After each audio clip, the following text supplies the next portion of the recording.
I love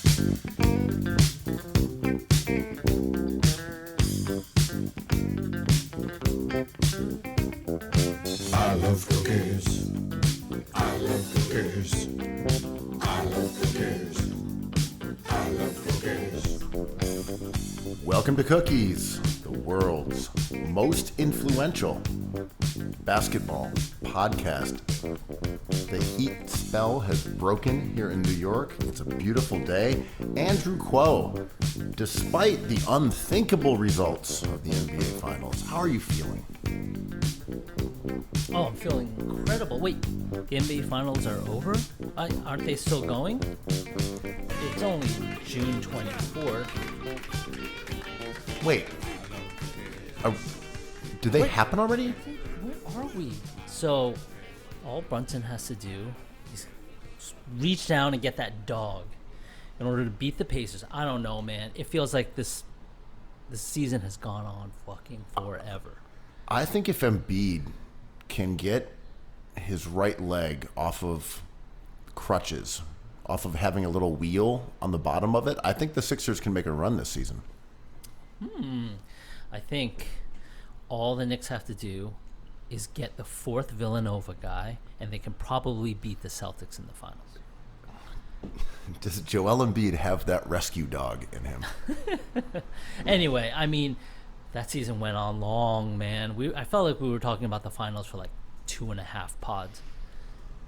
Well, what's funny is I think we rightfully, smartly, intelligently, savvily, said that if they decided not to have the finals and just end the season during that 6-day hiatus between the conference finals and the finals, the general consensus was that would have been fine. So anyway, basketball is back. The NBA draft happening in a day or two. Transactions are being made. Coaches are being hired and fired. After so long, the NBA has returned. You were in the land of the sleeping bears, too. Tell us about your trip to Blazerville. So I went out to Portland for a few days, a.k.a. White New Orleans. Oh, I've never heard that before. Can you explain? I'm not sure if this is a common phrase or an analog that is frequently made. I just kind of viewed it as that. Similar aesthetics, very Crustpunk, 90s, stick and poke, Sure. red hair, septum ring, but it doesn't have the history of... It's not French. No, it doesn't have the history of like Creole, Cajun, black culture, or French culture in the same way. But those 90s identifiers alive and well, as the washed out theme from Portlandia made so apparent. So it's crusty on the level of New Orleans, and you want to say cities like San Francisco. Is there an East Coast rival to one of these models? St. Mark's I don't Place know. is washed over. It ain't New York anymore. I was thinking about that Crustpunk sojourn, their yearly trek where they started in Miami, which might actually be the closest to what you're looking for. Miami is a city that contains multitudes, obviously. There's Big Face Coffee, along with King of Diamonds and the Crustpunks of which I speak. And the Boston Celtics celebrating their championship, not in their home city, but in Miami. I mean, they took it right down there to Heat culture. It's like, we did it. We're going to Miami land. We're going to but crust yeah, it up. Big Face. But the Crustpunks went from Miami to maybe Myrtle Beach up into New York, and then I guess they keep going. I heard Maine. I don't know if this same Portland, annual Maine, trajectory. Right? It could have been. Yeah. It could have been. That was kind of their East Coast route that they would take depending on the season. I don't know if they're still in New York, because I think maybe I've seen a couple, but they used to be really thick on St. Mark's. They used to be on Bedford for a couple of years. There was a ton of them, and now I don't see them really at all. I mean, when I was a kid, I used to be kind of adjacent to that whole scene. And on St. Mark's, it was mostly because of the methadone clinic, right, where Szechuan Mountain House now resides with their 2 restaurants. But so you could score drugs along that whole block, and tons of crust punks, but it was also more the fashion, right?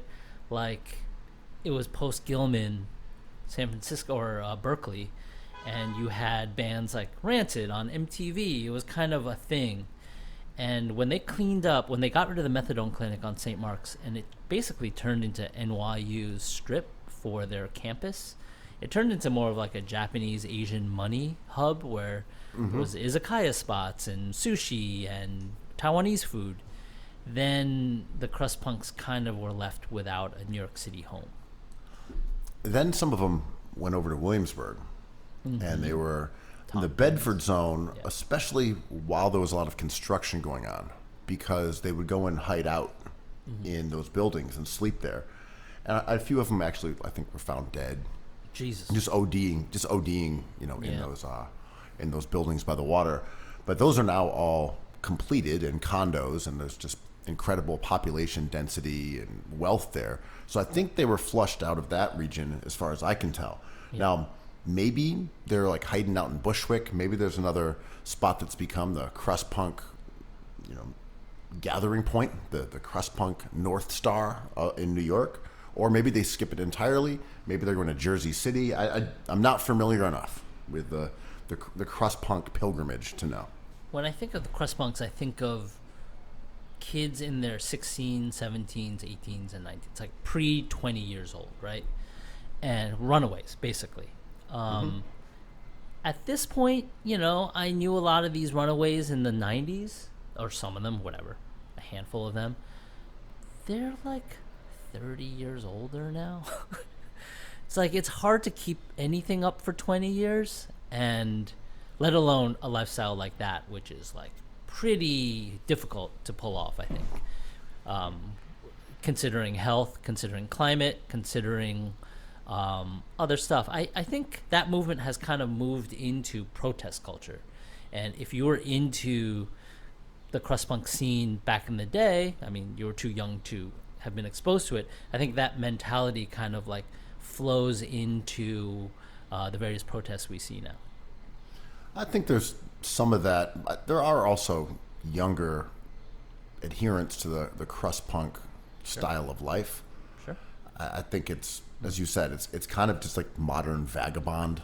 Yeah. Like, if people aren't familiar with them, it's like a lot of military gear, a lot of tattoos, facial and otherwise, a lot of piercings. They usually keep dogs because cops are much less likely to arrest you if you have a dog, because that means they have to also call animal control, which creates more paperwork. So they're less likely to go through the rigmarole of an arrest if it means doing that part of it. And Heroin dogs are also big, right. Heroin is very big. Yeah. I mean, oxy, all that.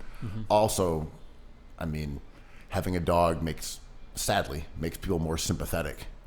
You're more likely to get money from pedestrians if you have a dog, because they think they're feeding an animal instead of a human. Sure. Yeah. And they're usually pit bulls. Well, because pit bulls are kind of gettable. Did Fent destroy that scene?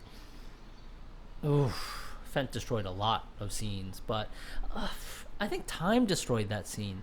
It's hard to consider, like, Fred again played jungle music in a stadium, and there were some people getting mad at it, being like, the fuck is this? You're not supposed to experience this music in a stadium. We talked about this last pod, and I'm like, too much time has passed for us to keep the kind of narrative alive of things like crust punks, like hackers, junglists, turntablists, all this stuff. Kendrick Lamar is trying his best, successfully or not. It depends on who you ask, but like, fentanyl, drugs, and technology kind of change the tides of many of these movements, right? I mean, for sure. I'd like it. One thing is the switch to Fent has eliminated needles as a problem. Huge, yeah. You don't step on needles. You're not passing safer drugs. You're not passing contractable diseases to each other with needles. It's just foil. It's all you need now. The tin foil. I mean, don't talk to MIA about this. That tin foil. You got to smoke out of a tinfoil a hat. Yeah. But anyway, so you were in Portland, and this is the vibe you caught. There was a Crustpunk in the air. Yeah, they still have that scene. I mean, it's also just Famously, right? That's been like an intractable part of Portland, and I can't say I know enough about the city's rise and fall economically, and the rejuvenation of downtown. I think that's happened a little bit. That's what some cabbies were saying, that it's more cleaned up now than it was a couple of years ago, perhaps because the Ritz is down there, and it's like you can't have people doing fent in front of the Ritz. I'm like, I don't know if that sounds like a civic policy or just something that happens. But yeah, I walked around a good amount. I crossed some bridges, and there's definitely tent cities. I don't know. It felt like weather was nice. Everyone was minding their own business. I didn't find it threatening. Sure. But I think that city also has people who live outside of it, and they drive in and out, and there's this perception that it's a wild out zone, similar to say like the Tenderloin in San Francisco, or in downtown Los Angeles, some of those areas. I didn't find that to be the case, but there is clearly a significant population of people who are homeless, using drugs, self-medicating, however you want to describe it. Yeah, and it has a little bit of what San Francisco has. There's an extreme level of wealth that surrounds that place as well, and the disparity is bigger than some. And culturally, it just like attracts like scenes, like if you were a Crustpunk or somebody who was an anarchist maybe, and it's like there's people who think like you there. There's people you can talk to. The weather is manageable, especially in California at least. But it's a place to go. Like if I was into that stuff, I'd be like, oh, I'd like to go to Portland once in a while, as much as you do.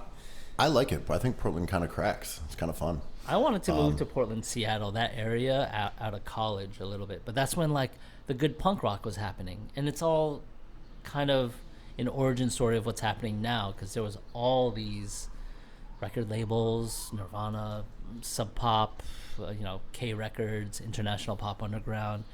It was interesting stuff happening in the Northwest. So I have a question for you. Yeah. And look, you are Asian. You are a food expert. Oh my God. You are the perfect person for this. Let's go. Portland loves Thai food. I think that's where Pak Pak was from. Love Pak Pak. Sad it's not in New York anymore. They have excellent Thai food. Is that just something that, similar to, say, the subcultures we've described up until this point, that they just latched onto? Or was there a population of Thai people there who made this occur?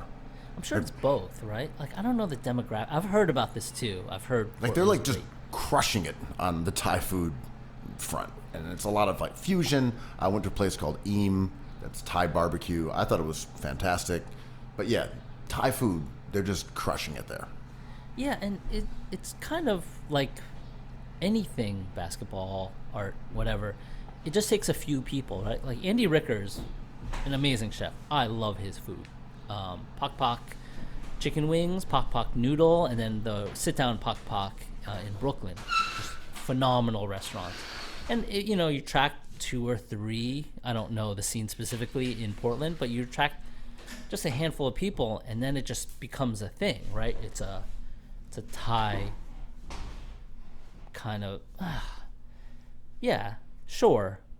I don't know. Is it the demographic thing, or is it certain people feeding like an audience? Because now I think of the Thai food near where you live, and it's incredible, right? Where I am, not that much. Mm-hmm. I mean, doesn't Twee have not Twee? What's that place near the pizza spot that's incredible? I'm blanking on it now, but it looks fucking delicious. I haven't been to a Thai spot over there. I'm thinking Vietnamese. My bad. Oh, okay. Yeah. Well, Greenpoint, whole different conversation. But Greenpoint now has its croissant district. It has its Japanese district, its Szechuan district, and then it's like Donut cigarettes district.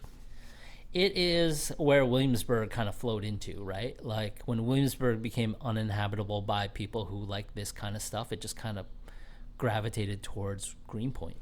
Hell Square 6, baby. I mean, I love Greenpoint. It's incredible. But yeah, I mean, I like the fact that you asked me an Asian question and it was about Thailand. That was cool. I thought you were going to be like, do you take your shoes off in people's houses? I'm like, I can speak to that. Thai food, I don't know, man. I just enjoy it like any other JJ Redick.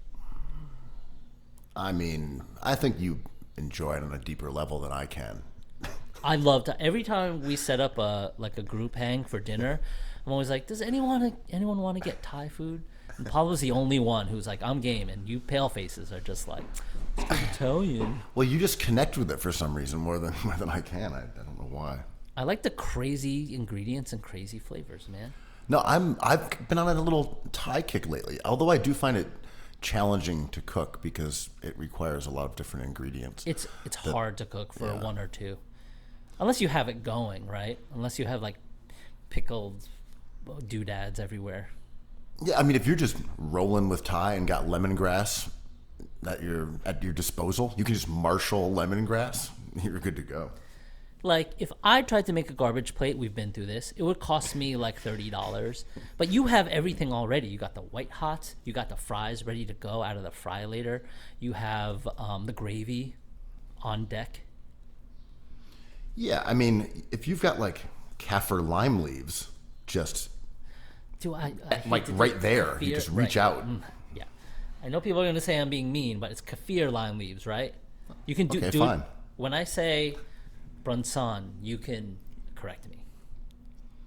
Fine, kaffir. Sounds like a member of hieroglyphics. Or a Led Zeppelin album I've never heard. Yeah, man. I was thinking, like, man, Kaffir itself. Kaffir of a Black Planet. I'm embarrassed to admit this. Okay. I'm ready to come clean about this. Yes. My life is washed. I don't do much. I watch the WNBA You admit games. You admit this every show. But this is well, maybe I have admitted this before, but the highlight of my week has been the fucking farmers market, man. Every Saturday morning. Oh my God. I know we've been through peaches. I know we've been through heirloom tomatoes, but that is literally the highlight of my week. Taking the bus at 8:30 a.m. to Fort Greene, so to hit the 9 a.m. right on the dot, farmers market. All right, I'm going to delete this whole segment. No one will ever hear this. So you speak freely, Andrew. The crazy vegetables they have there, man, are insane. I have vegetable fatigue, as you know, but like I've solved this. All right. Your humiliating confession has stumbled upon something here. Vegetable fatigue. The rest, trust me, no one will ever hear. But let's talk vegetable fatigue. Carrots, cucumbers, broccoli, celery, delicious. I like them all. But when you go into like a Key Food or a Met, like any kind of normie supermarket, it's like, I'm gonna make a salad. It's like, okay, green peppers. You want onions or not? Is that too much? Red onion, is that too much? And after a zillion years on this planet, I'm like, I cannot have another like cherry tomato salad. You go to the farmer's market, boom, it's wild growth everywhere. These strange leafy vegetables at your disposal. Yeah, all my ops eat root vegetables and tubers. What are tubers? Also root vegetables. Potatoes are tubers. So it's like tubular foods? I don't know if it's a shape thing as much as that they grow underground and have a tubular system of expansion, maybe? I mean, I'm down for this. I'm rewatching The Last of Us. The Last of Us? Is that the name of it? Yeah, man. Tubers are a type of enlarged structure that plants use as storage organs for nutrients derived from stems or roots. It's like potatoes, basically. And like radishes. Yo, a whole bunch of like wild looking purple radishes at the farmer's market is $2. $2, man.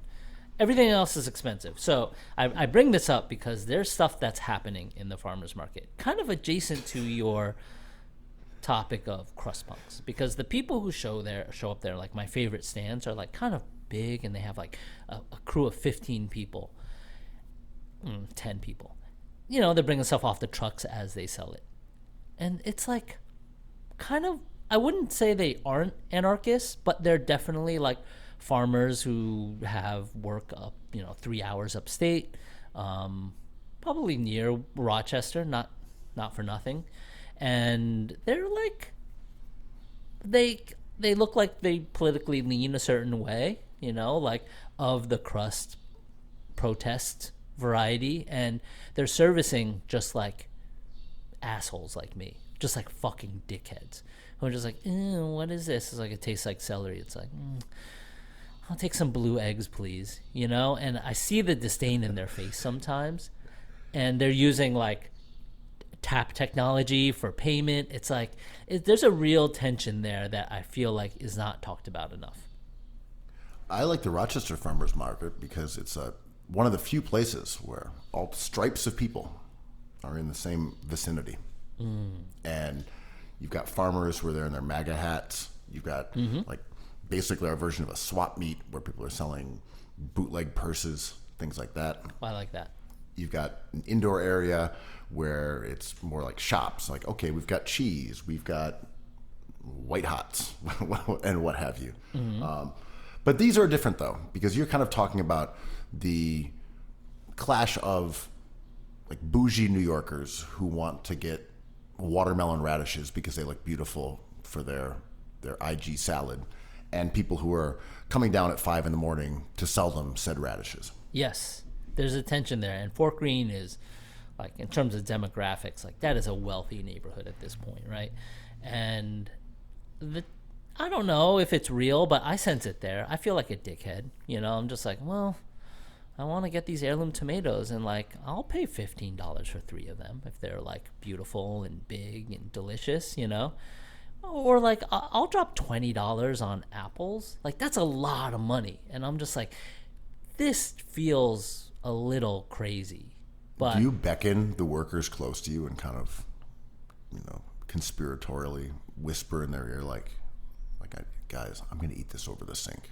Like, don't, I'm not like the rest of these yuppies who are going to have them with picnics in the park. I'm going to be eating this over the sink, maybe even while on the toilet, in the bathtub. In the bathtub. Sitting on the toilet. We are one and the same, sir. We are not so unalike, me and you.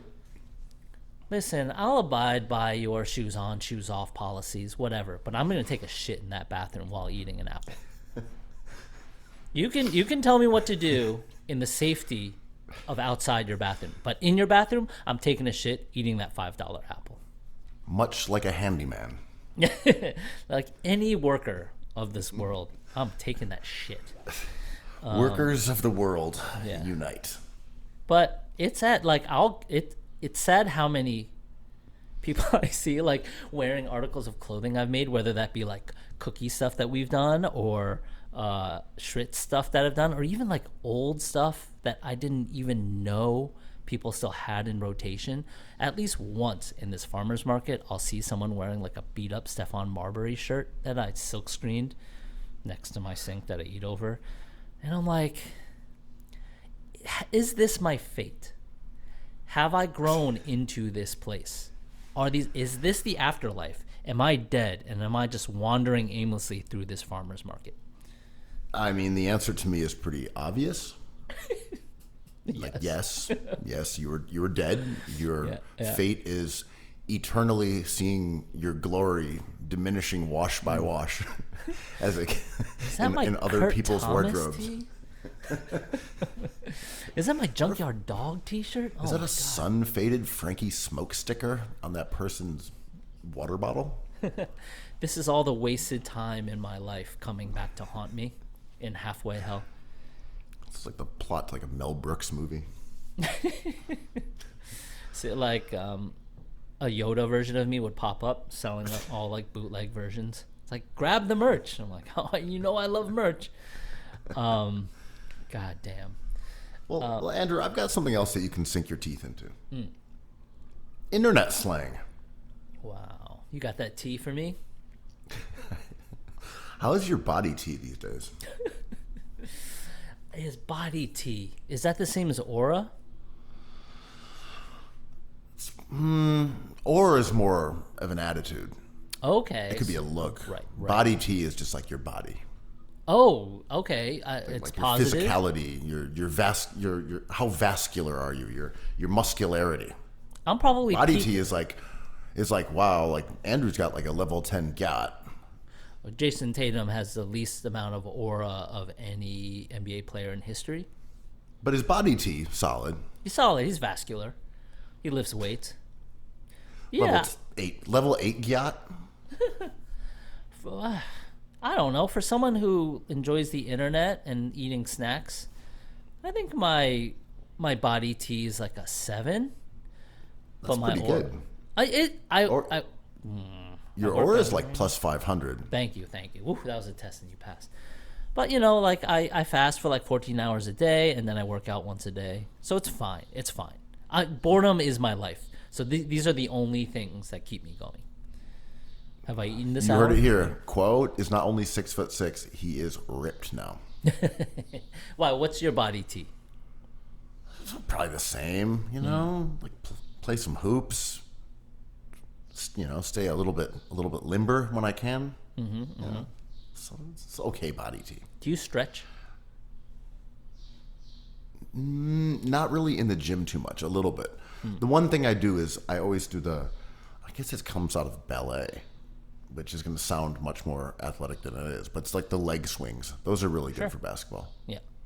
Which was not part of the basketball like warm up back in the day, but it is now. Is that for your most people crotch? do that. Is that for your groin dick area? It's mostly for your dick. Yeah, you're trying to get your dick warmed up. Stretch it out, just in case you see a Draymond dog in that run. Yeah. You want to loosen up the balls before you play. The dangler's got to get warmed up before you go head to head versus that Dre dog. Who's wants to kick those danglers. Those are mostly for the dick and the balls, but there's a few for the taint, so you can get your taint really nice and stretched out before you get into the game. That's good. There has been debate as to whether stretching matters or not. I don't know. I don't stretch at all, so my balls are kind of like rock solid. But yeah, there's debate as to whether or not it's even good or bad for you athletically in terms of like muscle explosion, like twitch stuff. Like, don't stretch, because Donald Trump was kind of right in a way. He's just like, I have a finite number of heartbeats. Some people are like, why would you stretch out a rubber band? You want to keep the rubber band the most explosive as possible. I'll say this. I don't do a typical stretch. I warm up, which I think is different. Yeah, that for sure. But Like, stretching in itself is exercise, like the Pilates and whatnot. Yeah. I have no judgment either way. Personally, I don't do like a full, like, let me stretch out before I play. It's more let me jog around and get warmed up, and then I'll do some leg kicks, which are just, as you said, for the balls. For the balls. Yeah, it's boring, right? Like, stretching is boring. Let's just like shoot around to warm up. I mean, literally, that's it. Given the choice between sitting on the floor and touching my toes or chucking up some shots. Yeah. I'm chucking up some shots, and then let's like warm the taint up. Yeah, practice your sham god instead of like caressing the balls. That's what I'm always saying. That phrase. No. It's like, am I hearing put that on my talk over here? Put that on my tombstone. Practice the sham god instead of warming up the balls or cupping the balls. That's words to live by from Andrew Quote to you and yours. Hey, I thought that was your tombstone. Anyway, who is mad at people who speak internet? Is that just people who are mad at young people? Well, okay, so there's an article by Dan Brooks that ran in the Atlantic, and if I had a subscription, I could read more. The Atlantic's been chopping up some half-court shots lately. I've run out some bricks. Yeah. This is called Social Media Broke Slang. Now we all speak phone. The irony, online is where we need the identity cues that idiosyncratic language used to provide. I didn't get into the real nuts and bolts, so to speak, of the article. But I read the opening couple paragraphs. And right. Seems to be as a... You are AI. Like you should get AI tattooed on your face. This kind of looks like the nut graph, speaking on topic here. The nut curve? As a middle-aged heterosexual, I shouldn't know any of this stuff. He's talking about body tea and other slang. While I think of myself as cool and relevant, objectively there's no reason I should understand any slang term that originated after the final season of Workaholics. No, God Okay. damn it. Do not Anyway. do not drop a heater of a take with a cultural reference, because that just like shifts everything. Now I'm like, oh, it's a Workaholics fan. Forget this. Yeah, no, he shifted my attention over to Workaholics. I'm like, who watched that show? I don't think I've ever seen it. It's pretty funny. I like it. But yeah, that changes the whole prism of this. But I am annoyed at when people are like, all the Knicks need to do is deep down get that dog in them. And I'm like, tell me that you don't watch the Knicks without telling me you don't watch the Knicks. I love it when it gives me that opening. But see, he's the context is already, as you said, messing up the article. If he said, I don't, the same thing instead of Workaholics, he said, like a Kurt Thomas authentic jersey. You'd be like, wait. Whatever is king. Now I've got to think about Kurt Thomas and who'd be wearing a Kurt Thomas jersey. Since RJ Barrett joined the Raptors, I should not know what level 10 gyat means, and there's no W's in the chat, and I'm not a Rizzler. AI has ruined music for a generation because nothing sounds enough like Kendrick Lamar. You're like, okay. Yeah, never drop in an argument, I think never drop a cultural reference. If you want the argument. I like that. Yeah, like, what's the most controversial thing I can possibly think of? Everyone should be shopping at the farmer's market. Heater. Very much a heater. Embarrassing to even say. Woo! And listen to Big L. You're like, fuck. Oh, unless you're older than Obi Toppin. Yeah. You had me at the farmer's market, but you lost me at Big L. But yeah, I mean, unless you were at Fader Fort when Tyler the Creator performed.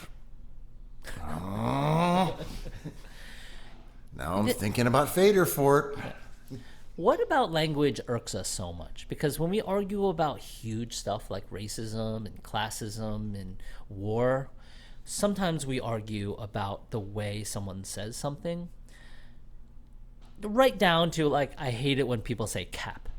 Like, what enrages people about language? Like, you hate that when people say cap or no cap.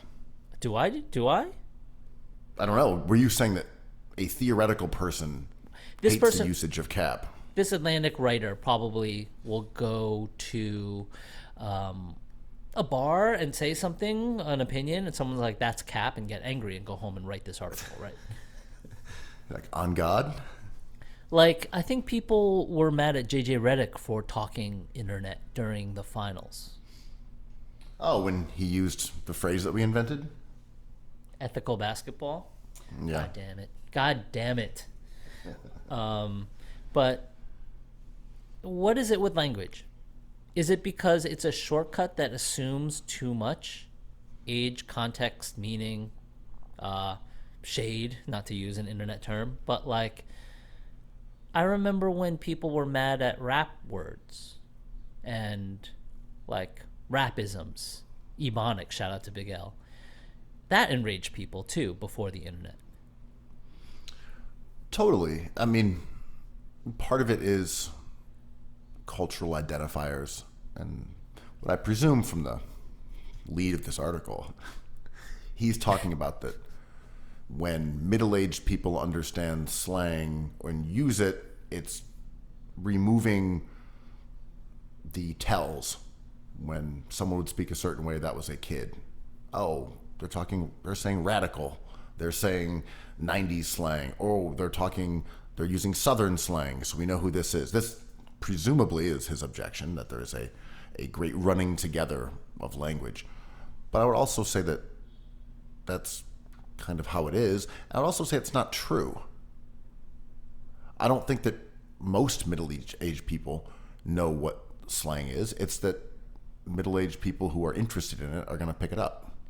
Yeah, and it's a terrible look for someone after the age of 40, maybe 45, to be saying stuff like cap or to be dating 20-40-year-olds, right? Like, I just think at some point I stopped. You're saying that Belichick is not getting W's in the chat? I don't think he's talking about his mogging. Okay. You know what I mean? I love it all, but like when you drop a word in a discussion or argument, you exclude the other person that you're talking to when you say things that have yet to been gatekept or are currently being gatekept, right? It's like you don't understand what I'm saying, but I'm saying this to you because you don't understand this discussion. Yes. Like the N-bomb, right? Like the N-bomb is, and we got to redraft all of these slurs, but there's certain people who are allowed to say it and there's not. There's rules, right? And every 5 months there's like, well, it's all over music. Why can't I say that? And I'm like, because you don't understand the rules of this. There's rules in everything. Take your shoes off, keep your shoes on, take a shit in the toilet as soon as you walk in. There's a way to do this. Right. And you also see with, the fury that certain words or phrases generate in the way of policing the way that we speak. Because the reality is that the ideas that are behind speech are often less meaningful or less visible. So there's an assumption, to your point, that when people say a word or people say a phrase, that it's pointed. I mean, a good one, for example, was like all lives matter, right? Really innocuous. Amazing. Yes. One of my friends who's a black woman early on was like holding a sign that said all lives matter. And she's like, well, they do, right? And yeah. Like, no. It's being used to imply something different from what you think it does. And you shouldn't be holding that sign. She's like, oh, okay, I didn't know that all lives matter didn't mean all lives matter. It meant white lives matter. Right. Or it's like cartoon depictions of watermelons hanging out of people's windows. It's like, is this a summer thing? It's like, no, it's a veiled political thing about the use of a flag and use of colors and silencing an opinion. It's like, oh, okay. And which is tricky. So when you say like the word Riz, someone might be like, what does that mean? It's just like, well, someone's charisma. It's just like, well, why can't you just say charisma? That just means the thing. Why not Riz? It's like, because it means more than that. It isolates a certain generation that you're not allowed to comment on unless you're Bill Belichick. And I think, without reading this article, the Atlantic, help us out, man. That is what. Subscribe to Cookies, $5. No, you get pods instantly in your inbox. That's what the writer is presumably pointing out. Hey, man. That instead of saying charisma, young people or like Gen Z would say Riz, but now everyone says Riz, which muddies the waters. I kind of think who cares, but maybe this guy has a larger point embedded somewhere after the paywall. Like if your dad called you and was like, how you doing? And you're like, pretty good, Dad. And he was like, swag. How would you take that?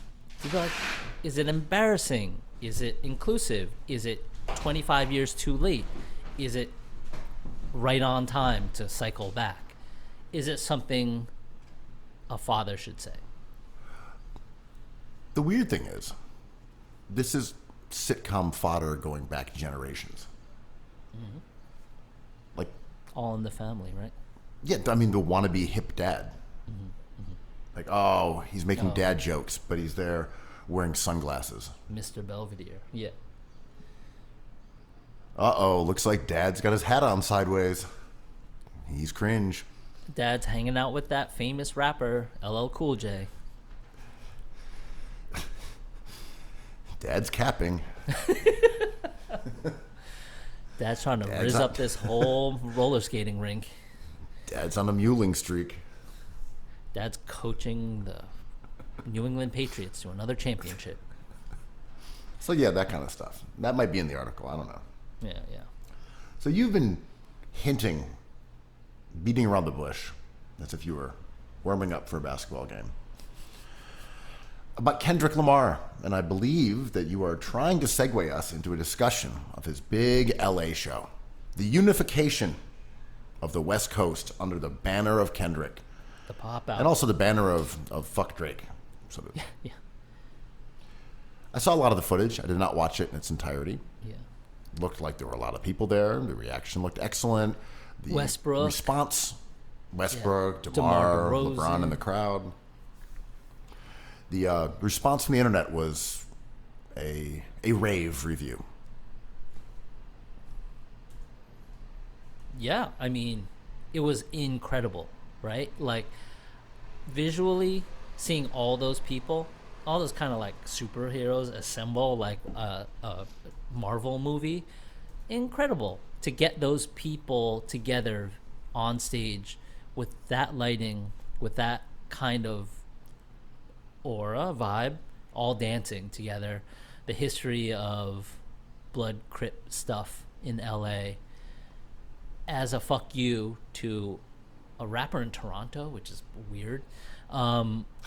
Incredible. Like, The my group- God, the Crumping Clowns are here, and fuck Drake. Yeah. I mean, that photo they took from the stage, just insanely beautiful, right? Like, no faces obstructed. You had like kind of a who's who of the last like 3 generations of LA culture. That said, a little cringe, right? Like kind of made in an office, like in a meeting. Like, who should we have here? We got to hit all the things. But Kendrick has always been this. Like, it's always community approved stuff, and he's like, we need to get as much community approved stuff on stage. LeBron, you're too controversial. You cannot come up here, and you're too big of a star. But like DeMar DeRozan, yeah, maybe Drake was first on that, but this is like a 10, 15, 20% of the feeling I had. I'm like, I still think Cameron won that versus Jadakiss. I mean, look, I don't think this show was really about fuck Drake. That was just kind of the cherry on top. This was more of like a West Coast unification thing, which, rap-wise, Kendrick has been the torchbearer for that entire coast for a while, and they've had their moments with like DJ Mustard. You had, I'm mostly talking specifically about LA, because this was not about the West Coast. It was about LA. This was not about E40. This was not about hyphy music. This was LA. Mm-hmm. And yeah, you had the game. You've had some. Yeah, Tyga. There've been some people who are part of the larger like rap scene who are from LA. That it's no not, members it's of not, NWA, right? I think Snoop was on stage. Well, Dre was there. Oh, you're right. My bad. I mean, the culture of LA has been thick in the NBA too, with Nipsey Hussle, Schoolboy Q. Like, a lot of these rappers kind of buddy up to ballers and vice versa. Vince Staples, big Clippers fan, who was not invited, and I was following him on Twitter. He's one of my favorite follows and favorite artists. I think he was maybe not around in town, but maybe alluded to he wasn't invited. Tyler, the Creator, had the big reveal, and God, it's been years since he played the Basement of Webster. But like, I was there. That was a fun show. That was, I think, a turning point show, right?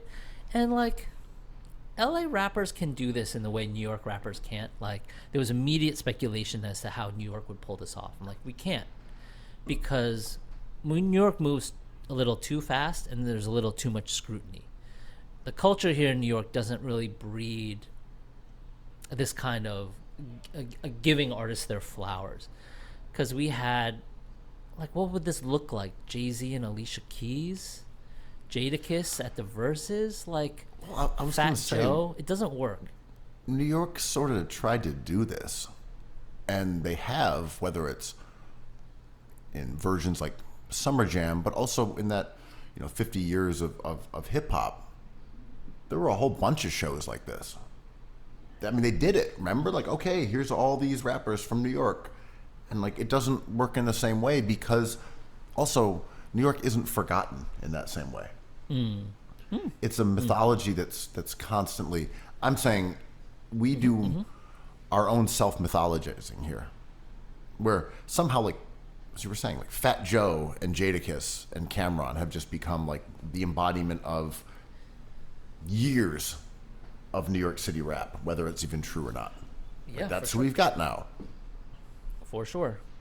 Yeah, and there's also a Hollywood aspect to LA in a good way.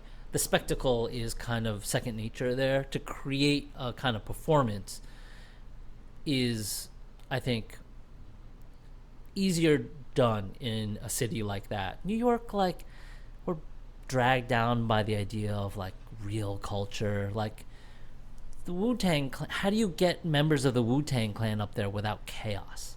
Like they're notoriously bad performers, but probably better artists as a whole than anybody aside from Dre and Snoop on that stage, right? There was somebody saying like, what collection of talent rivals Odd Future? I'm like, a lot. I mean, NWA, but certainly Wu-Tang Clan, Crosby, Stills, Nash and Young, the Beatles, whatever.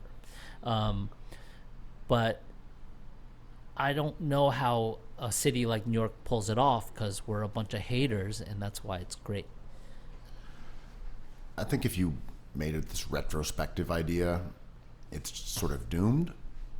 Even if you did it at its best, and you're like, okay, it's going to be this. It's Jay-Z, it's Nas, it's Jadakiss. And you're like, okay, yeah, those all make sense. Yo, Stephon okay. Marbury's on stage. Sebastian Telfair's dancing. That's what I mean, right? Like, you can. There isn't any magic to it because you can just easily say this is what it would be. Okay, Meth and Red are going to come out. They're going to do that song off of Blackout. They're going to do the Charleston and be like, kids don't get us. Okay, then Jadakiss is going to come out with the Locks, and they're going to do We Gonna Make It. Yeah, I figured that would be in there. Diddy's going to, forget that. Forget how Mason's French gonna Montana is going to come out and do Shot Caller. Yeah, okay. A$AP Rock, like, we know it. Even if you have all the stars aligned, the constellation is in order. You're like, I already get it. Fine.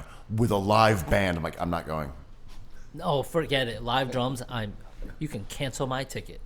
I'll tear that up in front of you. But in a lot of our heroes in New York kind of went on to other things, right? Like we just saw A$AP to debut his fashion line this week. We see Jay-Z kind of more interested in like big business, billionaire shit. Just dropping the occasional like corporate gig now and then, but like it doesn't feel like they're living in that culture. And Kendrick is no longer young. Like he's been at this for a decade plus at this point, but he's still like very interested in music, even though he's all over the Sweet Green branding. But he's in it for this music culture still. Like Cameron and Mace go on to do sports talk. Like I feel like the rappers that we would look to aren't really into rapping as much anymore. Yeah, and also New York, not to say that LA has not, New York has lost a lot of legendary rappers to death. You're talking Biggie, and DMX, Pop Smoke. The list, Big Pun. The list goes on. There are a lot of artists who would have remained big names or would have been part of this legacy that are just not alive. And if you tried to do it today with up-and-coming artists, it wouldn't have that same cachet, even if the response in certain areas of New York would be amazing, people wouldn't look at it in the same way as like, oh, that's cute that LA had all of it. It's like, you know, underground rappers and crumping clowns there. Like that's so cool for the culture. New York is just larger than that in a way. It was like, hey, Jay-Z's here and he's bringing out Coach the Ghost and, you know, from the drill scene, and Ice Spice and, you know, Cardi B and Cash Cobain. People be like, well, that's not cool. That's not awesome. Yeah, we know who these people are. Yeah. He's bringing out all of Brooklyn drill. Great. And it's like there's a cringe aspect to it too. Did you see Joe Coy's stand up where he was like, what's up with these mumble rappers? At least Biggie can still turn out a club when his songs come on. These mumble rappers don't have hits. And it was like such a tired but exciting, like, baiting discussion. And it's like New York, if New York tried to do what Kendrick did, it would ring old head, like, immediately, and appeal to a lot. Like, I think Kendrick kind of appeals to old heads, and these old heads are probably in their late 30s or whatever, because young artists are not established and they don't have the cultural cachet. When you bring up a young rapper, it's not like, whoa. When you bring up Dr. Dre, there's a history there, and it's sort of like a graduation, and it was sort of whack, right? It was beautiful, but also whack. And I don't like Instagram for that reason, because it is a framing of like testimonials and giving people flowers, like, which is all great and everything. But for my taste and sensibility, skateboarding, rap, basketball, art are all supposed to like really exist on the edge and kind of be a little bit daring, weird, dangerous, whatever. But when you do something as safe as a graduation, then fair enough. But it has an element of a system, a procedure that I find to be a little bit like the Rock and Roll Hall of Fame. Like, if you're a metal band like Metallica, are you psyched on being in the Rock and Roll Hall of Fame? Yes. Well, this is yes. No, you make a good point. And this is exactly why the 50 years of hip-hop felt procedural and felt sterile. And this Kendrick one didn't feel as sterile because it was based around one guy doing this event, this concert that was tied, like, pegged to an ongoing rivalry with another rapper. It didn't feel like, all right, we've got to do this event. There was a spontaneity that I think would make it hard to replicate elsewhere in a way that wasn't. Yeah, for sure. In a way that we wouldn't look at it and say, oh, they're trying to do the Kendrick thing. Like, yeah. He did it first, and he did it in a way that was tied to Drake. But you made a good point online, one of your rare good points. You said, shitting in that bathroom. You said that this is kind of a little bit of a W for Drake. I know it sounds easy, but like it kind of was, right? Like, the less Drake does, the better his argument becomes. The whole Bill Belichick stuff, I can't really speak to that because that's dark, that's criminality, also wild accusations. So I'm not talking about that. Like, if you think he takes the L because he is like Bill Belichick, then like fair enough. But just in terms of like the rap battle part of it and the cultural beef, Drake does not lose here. First of all, he's like a pop star from Toronto. So if he has Kendrick's attention, like Kendrick has brought him into the realm of legitimacy in order to delegitimize him.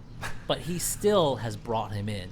And for Drake to be like, yo, I was on the level of Taylor Swift, but if the most ethical rapper is going to take interest in me, like, I can work this to my benefit a little bit. Well, my question here, and I understand what you mean. I think that is a reasonable point to say that Kendrick, who is this paragon of rap virtue, performed a song about me 4 times back to back to back to back. I'm saying, right? In front of this West Coast It's occupying real estate in Kendrick's head. Right, but this West Coast who's who, the luminaries, everyone's here, and yes, they are dancing on my grave, no doubt. Like, I see you crip walking across my tomb. DeRozan's still cool with Drake. Maybe not now. Maybe not now, for sure. But it takes the Avengers to take him down. Yeah, okay. Yeah. Right, my counterpoint here is he done? Or can Drake just churn out like a hit song for the summer and we'll be like, well, that was weird when we were chanting certified pedophile. Anyway, let's turn up to this Drake song in the function. It's sort of like the Celtics. We'll never know because the Celtics never played anyone good, so we can't really tell. And Drake was already declining. So, like, the chatter was already like, oh, he had a great run. It's over. The Kendrick beef kind of came out after we started talking about that regarding Drake and kind of brought him back to life a little bit, which is like a tiny win. Because his last record, like, no one really cares. And there was discussions like, all right, let's put a bow on Drake. Like, what a career he's had. But we're just not interested anymore. I don't think you're wrong, but it also could be old nail in the coffin as well. Maybe so. I think we've become used to rappers having much longer careers than they used to, in part because of Jay-Z. Jay-Z and Nas especially just sort of lurking around in a quasi. He's not really relevant, but he's sort of there as a respectable character. But Jay-Z was really the one who's kind of, and Kanye. He also deserves credit as guys who maintained their hit-making relevancy and for an extremely long period of time. Legendary, yeah. And Drake at one point has that inevitability, right? Where it's like, well, this guy's just going to be making hits forever. It's just how it works. It's been a long time. Like, he's going to be 80 years old, and he's going to be being like, ooh, why is a nice girl in the club? Who's using this internet slang? Get him on my label. Exactly. All right, where's the level 20 got? Yeah. That's a word I've never heard. Get on my label. I mean, and also the funny thing about Drake was that was kind of his deal. He would find an emerging song that was from some other region, whether it was Memphis or Atlanta or Texas, and it was starting to bubble, and he would reach out and he'd use his clout to get on that record and provide a verse that would then propel it to mainstream success, but also put him on that song. I mean, that was his tried and true tactic, and he did it, I want to say with Lil Baby, but he absolutely did it with McConan, absolutely did it with Migos. Oh, that McConan story is sad, but yeah. And that was his MO, and there's other ones too that I'm just forgetting right now. It didn't seem to engender that much loyalty from people because it was so transactional. Yeah. So that was one of the interesting things about this whole beef overall, and I think we can say it's done now. Yeah. This was the conclusion. Drake should not try to put this together. Drake should just go silent. No, let it ride. Exactly. I mean, obviously, well, we've talked about this. I don't know if it's that obvious. It might be weird, but like, it is a cultural battle, war, whatever. To your point, Drake is commerce, and like Kendrick is what we think is ethics. Like, this is ethical rapping, and Drake was like, forget ethics. I'm just trying to get money in these Birkin bags. I'm trying to be funny. I'm trying to hobnob with non-rappers as well. So it's like how much you value these ideas kind of goes into it. You can sub out the main characters sometimes here, but if you were someone who values ethical basketball, you got your heroes, and Kendrick is probably on your playlist. And at the end of the day, Drake is Canadian. Yeah, he was raised by a white mom. He was a child actor. Yeah. Degrassi Junior High. Like, he's been whack forever. He's overcome the whackness, kind of, Right. maybe. By being talented, by being hardworking, by making hit records, he was able to overcome incredible odds. I mean, a Canadian rapper taking over the scene, like, strange. Yeah, Choclair could never. Choclair. Oh my God.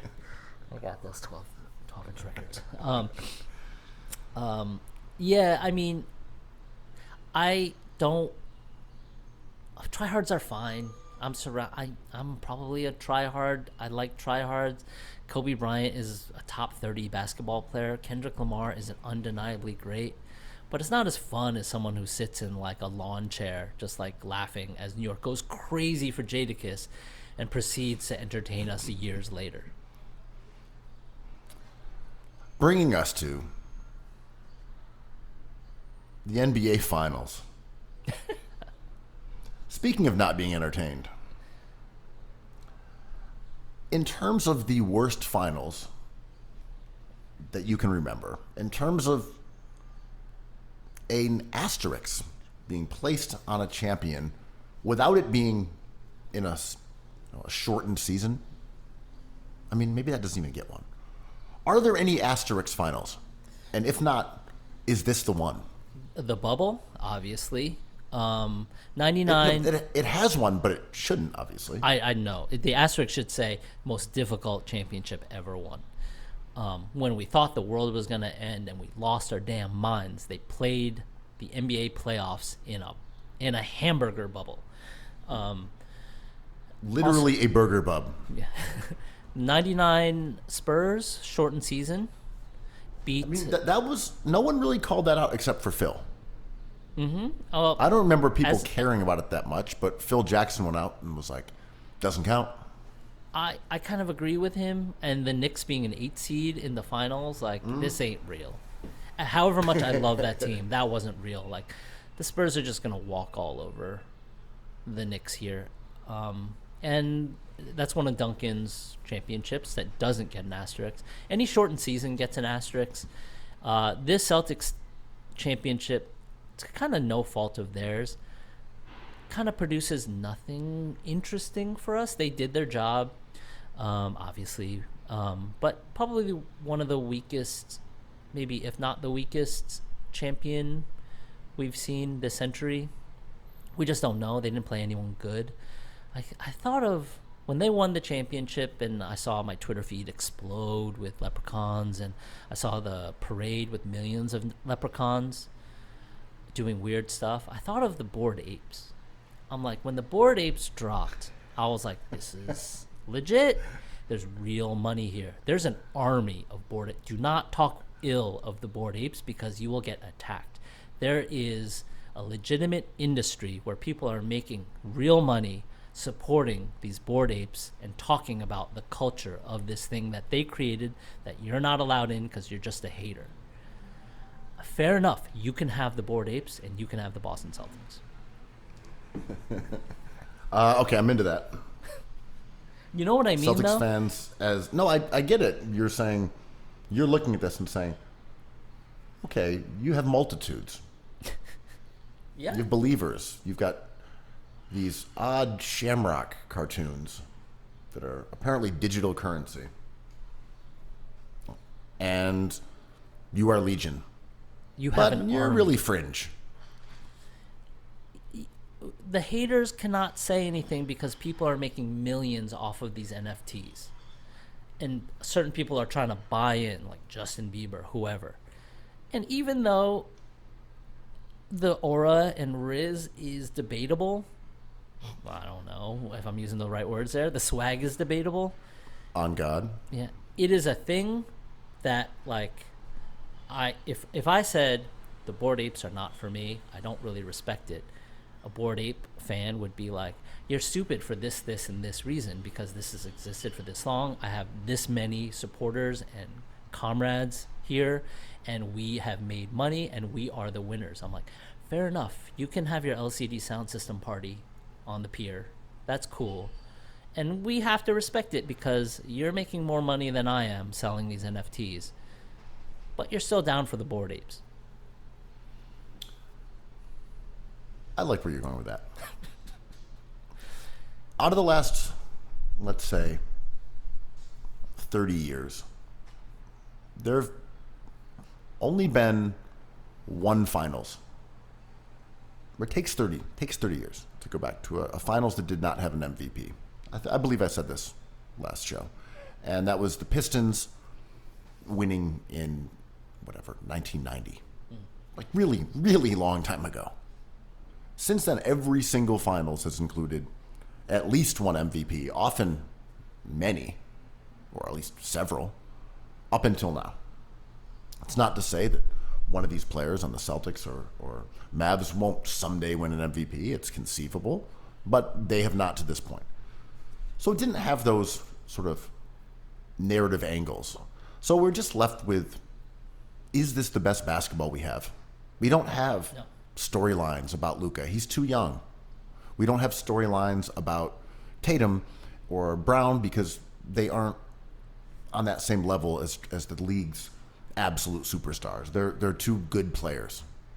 Boston Celtics as a team, they had a whole bunch of guys who were sort of harvested throughout the league via shrewd trades. Mercenaries. This wasn't, these aren't guys that were viewed as Marcus Smarts. That this was the soul of the Celtics and this meant something to this group. Nah, they shed those guys like snakeskin. The procedure ended when Marcus Smart was dumped.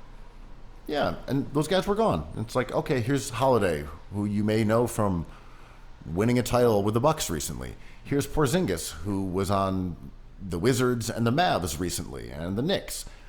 Here's Horford, who was, yes, part of that original core, but was on the Sixers and the Thunder with the last few years. So we didn't even get that part of it.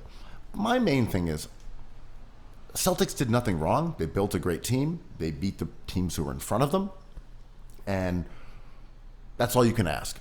I would say you could make a quibble, Andrew, perhaps, about how unimposing they were without Porzingis against the Pacers, against the Cavs, but they still won those games. Mm-hmm. They did not look great. They had to come back, I think, 2 or 3 times against the Pacers, but they still swept the series, so it is what it is. Mm-hmm.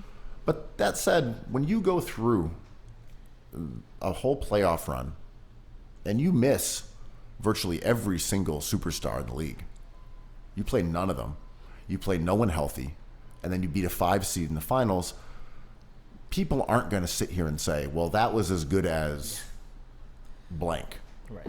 The LeBron beating the Warriors.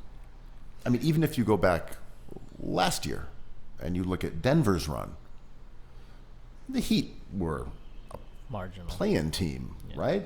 Yeah. You know, that we weren't that impressed by their run. We respected them as a good team. I mean, they did beat the Celtics. Right. But when you go back and you look at the year before, you're like, well, the Nuggets beat the Lakers with, AD and LeBron. They beat the Suns with Booker and KD. They beat the Timberwolves with Ant and Gobert and Cat, and a team that ended up becoming very good this year. You're like, well, that's a legit run. Yeah. You beat 3 really good teams, or 3 teams that were laden with high-end talent to get where you were able to play an underwhelming opponent in the finals. Celtics didn't have to do that. Yeah, can you think of a player, like a star player, who won the finals, whose stock depreciated afterwards? Tatum, certainly. People are on to Tatum. Like, the Celtics fan will rightfully, as any fan base should do, reframing him, being like, well, his shooting and statistics weren't elite, but he does all the small things. The small things that aren't in plain sight are what makes him great. And I'm like, oh, I'm all for that, but then we have to relitigate all these other players, And if that's the case, Drew Holiday is your best player. I think he is the Finals MVP. But Tatum, I think, like, if you thought Tatum was a top 6 player earlier, I would say, like, your opinion of him is probably like, he is a champion. but he can probably exist around 8, 9, 10, 11, 12, where he kind of should reside. Yeah, I think Tatum being described as the guy who does all the little things He doesn't, though. is not really who he is. Yeah.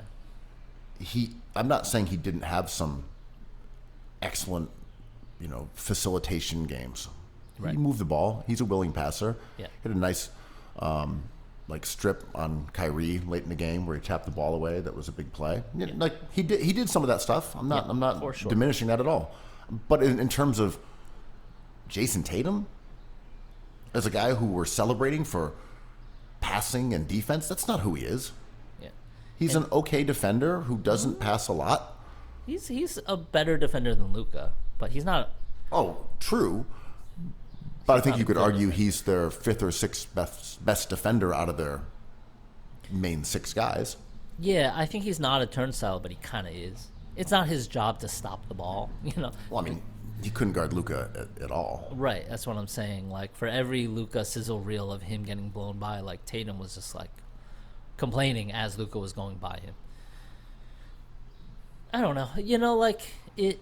The attack on Tatum, I think, online, which I see, that I find to be kind of a dead end is, like, his lack of aura.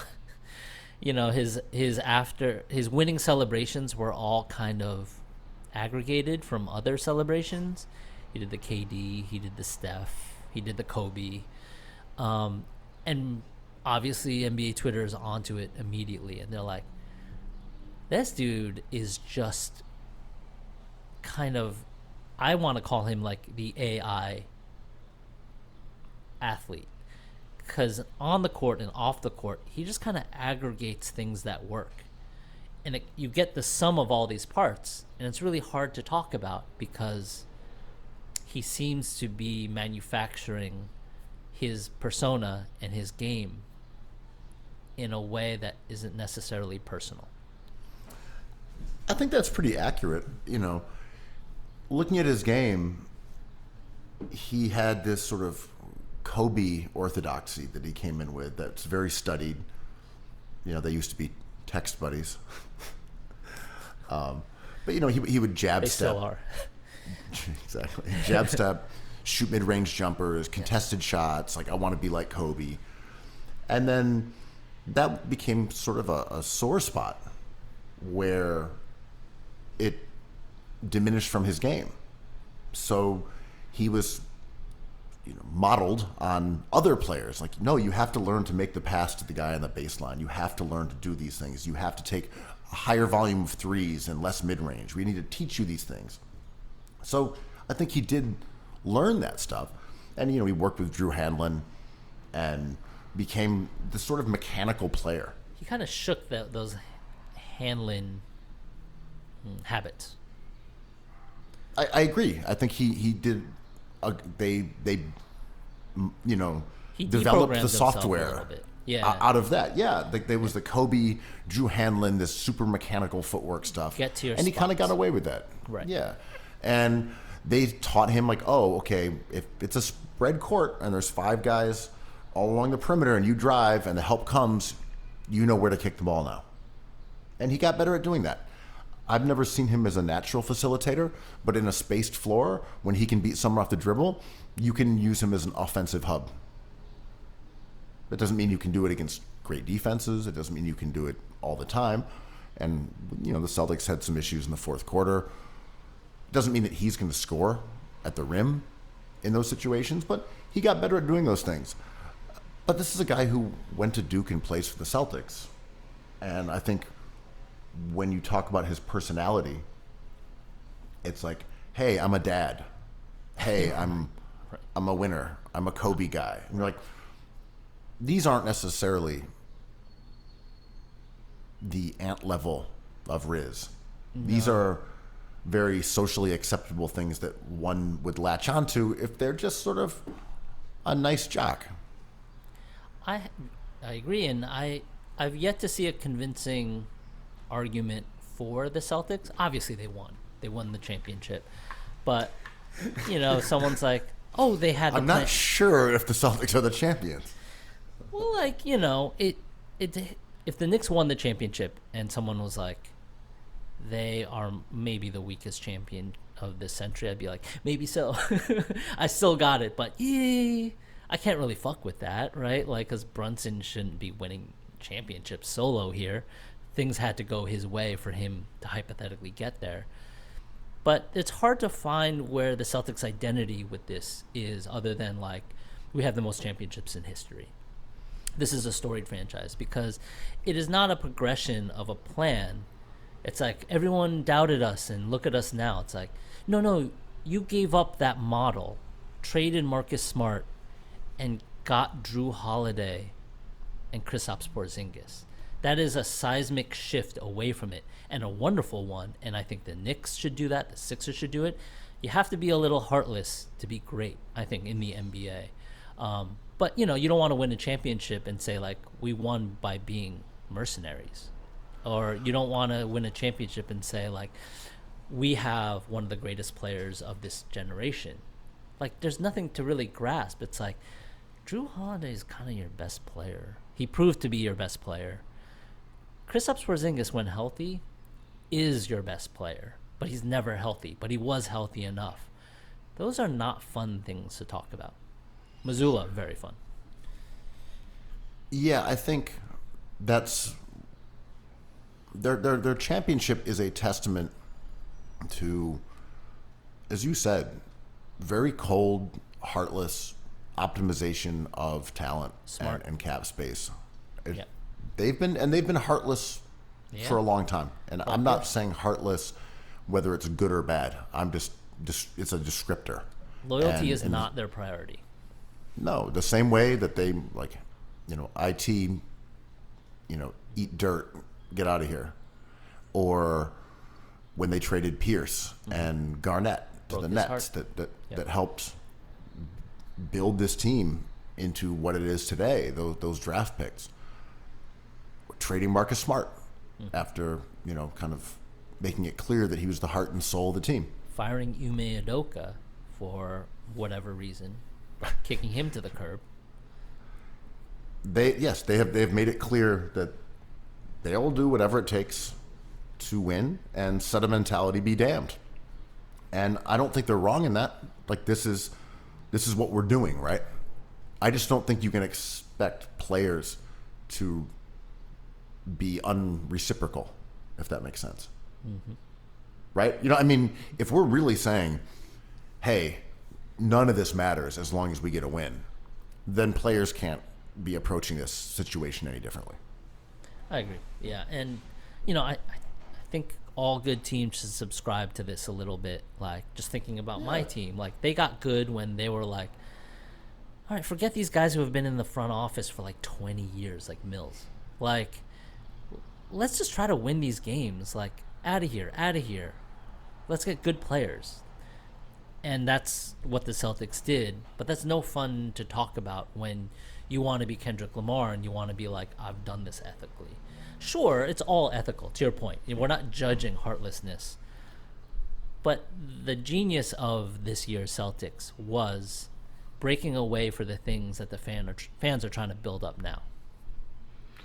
Yeah, like when you talk about Daryl Morey, and there's been some discussion about his relationship with James Harden, potentially making him toxic towards other free agents. This is someone that you can't trust. I'm like, well, look what the Celtics did. You cannot trust Brad Stevens. No. And you shouldn't. I don't think you should trust any of these guys. So yes. Daryl Morey being like, wink, wink, we got you long term. Like, hey, man, don't trust any of these dudes. Just bring me a winner, right? And like, I don't know. I'm really looking forward to the beginning of the season, which starts in 2 days, because the Celtics are on fraud watch, and we have revenge seasons brewing for the Timberwolves, for Jokic. I just want the NBA to forget about expansion and just realign how the playoffs work and just have the best teams match up against the best teams. And because the East will have the same situation next year, whoever's healthy will just coast through because the level of play is pretty top heavy. Yeah, I'm hoping that the Rochester expansion team will get some nice talent plucked up in the draft. Beef stew number 7. So let's talk a little bit about podcasters being hired as coaches. Why did the Lakers hire you? You didn't tell me, bro. Are the Throwing Fits guys in charge of the Pistons now? Red scared of the Rockets? Amazing. Amazing. So the much rumored Redick to the Lakers finally happened, and we've talked about it a little bit. The last time we discussed this was only hours before it actually occurred. So it may feel like old news. I take that back. It was announced that your boy from UConn was turning down the Lakers job, and that happened right after we recorded last week's pod. It's a Hurley. I'm not sure which one. I'll never know. Yeah, Ann Hurley. Yeah. Turned that down, Hurley. spurned the Hurley, Yeah. spurned the Lakers to stay in Connecticut. She likes Mohegan Sun or something. And loves the A pizza. A pizza. A pizza. Oh, it's so good. It's so good. You want a pizza? That's the best bite of food I've ever had in my life. Shout out to the Chinese people who gave the Italians those skills. I'm still gonna make that pilgrimage. Oh, I mean, I want to Go out there, watch a Connecticut Suns game, lose some money. Stay in the brutalist hotel that used to be Firestone Building or whatever it was. Eat a pizza. Buy the superfluous freezer so you can freeze the 5 extra pies you haul back in the cookies whip. All makes sense to me. Duh. So Redick though was hired officially a few days later, and we've talked about Redick, but I can't remember if we talked about it that much on the pod or in person because he is a kind of fascinating hire. Yes. So just yes. like you've made some points, and maybe this is just Twitter, but you were saying about him being a conventionally attractive white guy with an expensive sleeve tattoo who went to Duke and is on TV. He is an appropriate hire. He's got a sleeve of what? Really expensive needlework, all of angel wings, like done. What do you think of this hire, Andrew? I love it. It's controversial. It is peak fun, right? Because the ceiling is high, but the floor is so low. And the Lakers are a hilarious franchise who have not been able to figure much out. Rob Pelinka, I think, somehow still has a job, which is a joy to everybody. I think it's, when we pull back, this is an entertainment thing, and this is peak entertainment. Do I want the Lakers to win or lose? I don't care. I want them to lose, whatever. I'm a Knicks fan, So hire away. The discussion has been, what about Sam Cassell? He's a decorated coach, player. He's been toiling for 15 years. How come you don't give a job like the Lakers head coaching gig to him? Because there's value in the unknown. There's a thrill in the unknown. There's IPOs. There's new painters that outsell old Picasso paintings. There's an industry of the unknown that is delightful, that people will invest in emotionally and monetarily. And JJ Redick is just the next one up, and it is going to be fun as hell. That's a great point. The industry and the excitement of the unknown. It's also how you would find a potentially great coach, too. Exactly. Arguably, though, you could go and find the most inventive guy in the G League. Be like, all right, there's this loony fucking dude over here doing some crazy stuff. Why don't we hire him? But he's not a star, right? You need the Hollywood Redick there. I think a Bickerstaff doesn't really work in LA. It's so... Oh, I'm agreeing with you. I'm saying if they went and got Jody Fernandez, that would probably be a really good hire. The Nets it would win games and maybe a chip. I don't know. Yeah, yes, but what's that do for us, really? I love it. Jody Fernandez. I mean, you know me. I want all these teams to represent maybe the idea of their city, and the Lakers hiring Redick is fantastic, man. He is just a TV head put into one of the most important coaching positions in the league. Let me say this about JJ Redick. I have absolutely nothing against him. In some ways, he has shed the stigma of Duke. When he's on Philly, appreciated him as a shooter. He's a good player. I think he's a good podcaster. Yeah, pretty good interviewer. I love his pod. Yeah, Yeah. smart dude. He. Yeah. Well, okay. I'm saying Fine. Smart guy. Yeah. Good on the microphone. I think what he has done as a branding exercise is absolutely incredible. Also, You know, a seat that's been waiting for him. He just had to slide into it. For him to brand himself as the thinking man's basketball representative is really amazing and really, really clever, because I never thought of JJ as a particularly outlier, astute basketball mind while he was in the league. We could say that about a Chris Paul or a LeBron, you know, a Jokic, a Nash, Joe Ingles. I don't know. Guys who sort of, you know, but guys who make their Joe bones. Ingles. I'm saying, oh, he's cagey. He sees the floor well. He shouldn't be in the league athletically. I just. Oh, sure. Yep. I'm saying there were guys, Boris Diaw, like these guys are geniuses. They just see the game in a different way. TJ McConnell's going to be a head coach. Probably so if he wants to be. Yeah. But I never saw that about Redick, in part because he was a unitasker. He didn't handle the ball. He didn't make decisions. He took shots or he passed it to someone else. And that doesn't mean you aren't a brilliant basketball tactician. There just wasn't that reputational elevation of JJ as a player in that way.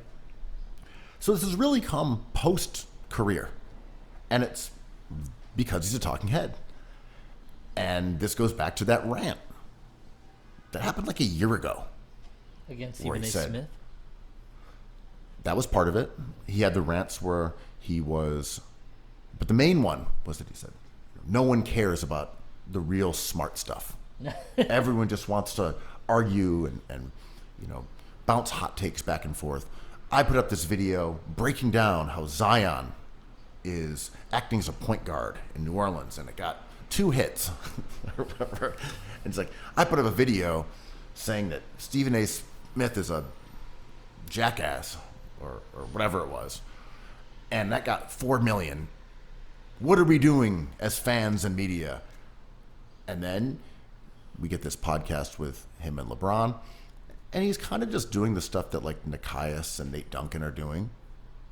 He's kind of just being the smart side of basketball Twitter on a more mainstream level. Lo and behold, you are now the coach of the Lakers. I saw Magic, to your point, I saw Magic Johnson tweet about this being like, it's a good hire, you know, I have cautious optimism because it's a high IQ player. I'm like, wait a second. He's a low IQ player. He was one of the worst defenders out of Duke who became a usable defender who's just a spot-up shooter. Like, where is this high basketball IQ coming from? And I don't want to drop the R-bomb all the time with race, but like... Oh, I thought you were talking about no, Redick. race. Yeah, the Redick bomb. Everything's about race, whatever. And it's either pointed and stupid or just an acknowledgement of something that's ingrained in our culture, whatever.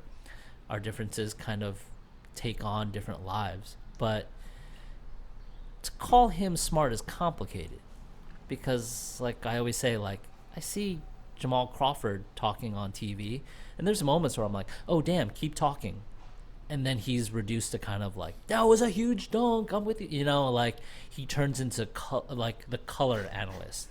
And I'm like, let him cook a little bit because I think he's probably as smart or smarter than JJ Redick, but there's no lane for him because of this, you know, in the 80s and 90s in the NFL, the quarterbacks were just like mostly white.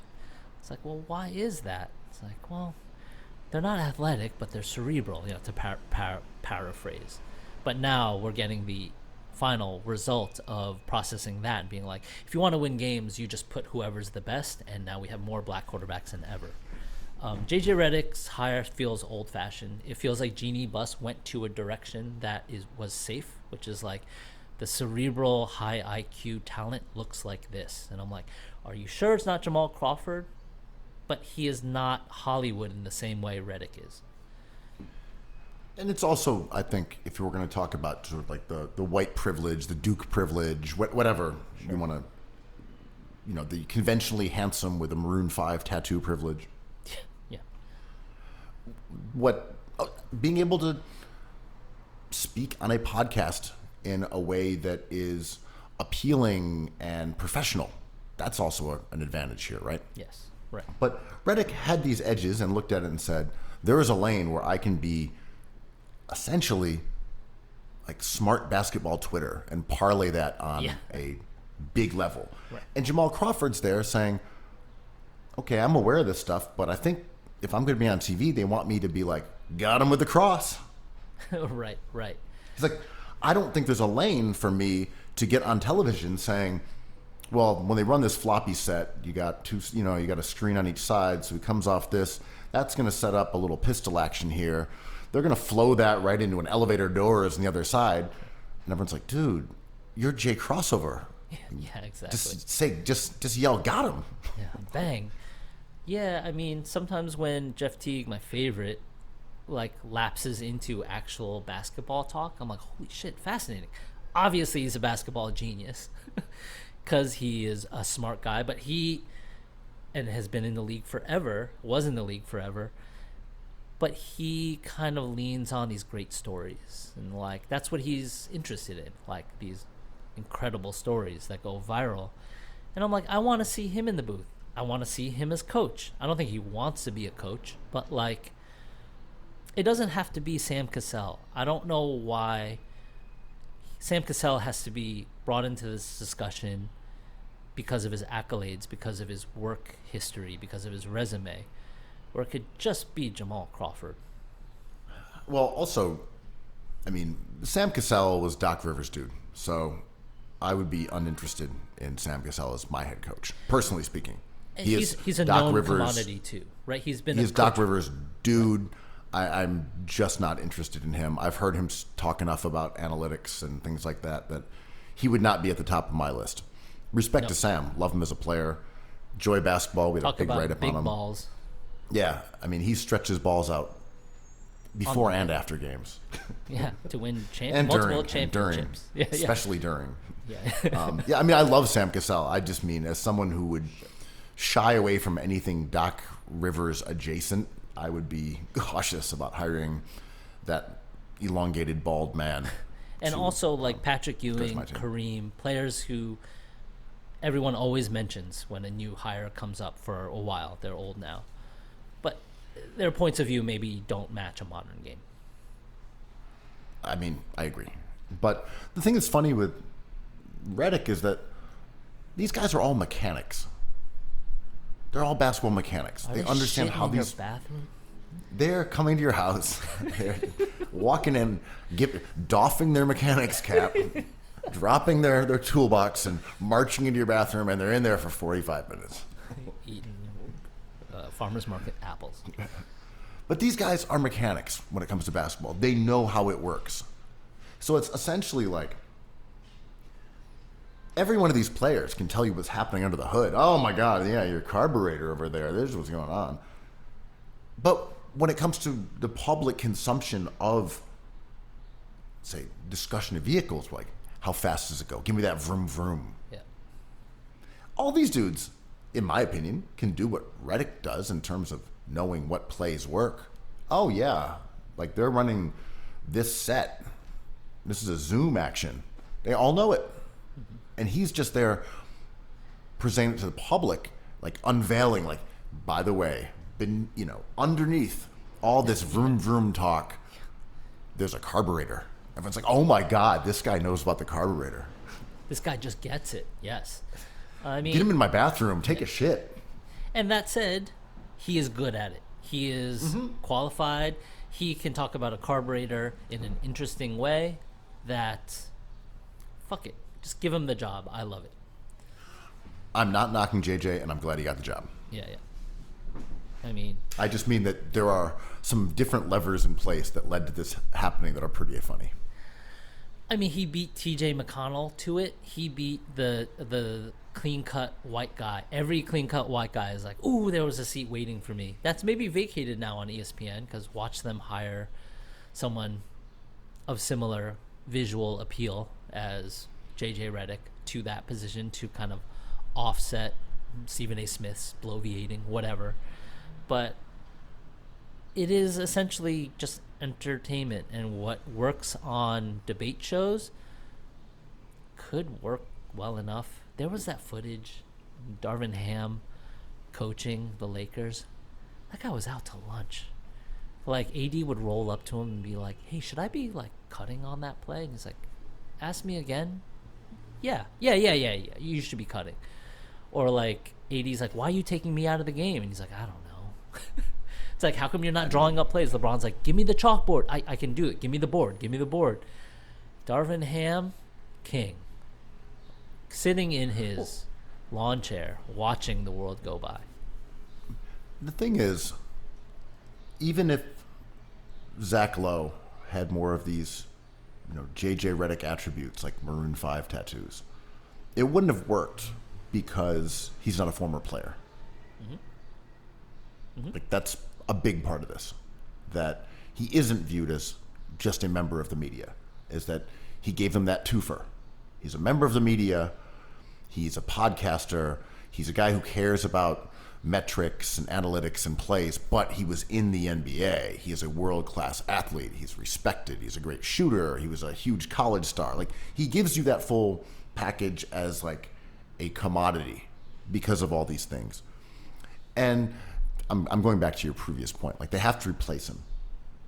Because for years, I was talking with our friends who worked at ESPN and, in sports media and saying, like, why aren't you putting more people who kind of provide a counterbalance to all the former athletes? Not to say you need like a total metrics nerd, but someone who just kind of has a command of the numbers. I didn't know that it was going to be the twofer, that they'd find a former athlete who could do that side of it. And that's why it really worked. He gave you both. And he only had to do it for like a year and a half before he got hired as Lakers coach.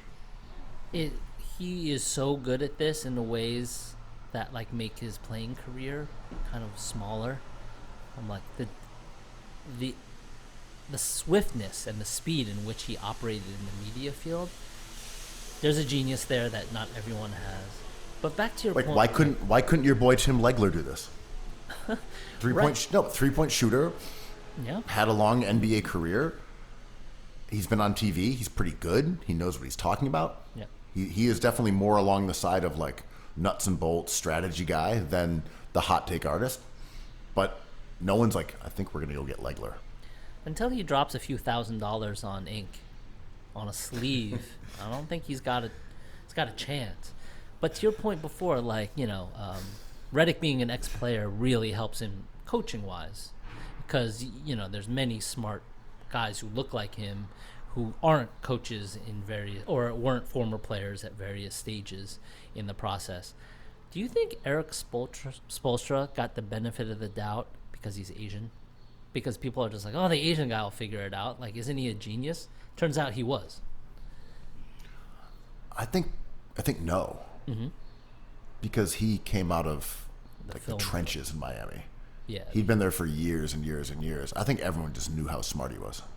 That's probably the case. But, like when everyone gives me the check after a meal, I'm like, don't look at me. I'm fucking terrible at computing. Listen to the pod. I don't know how to do arithmetic. The interesting...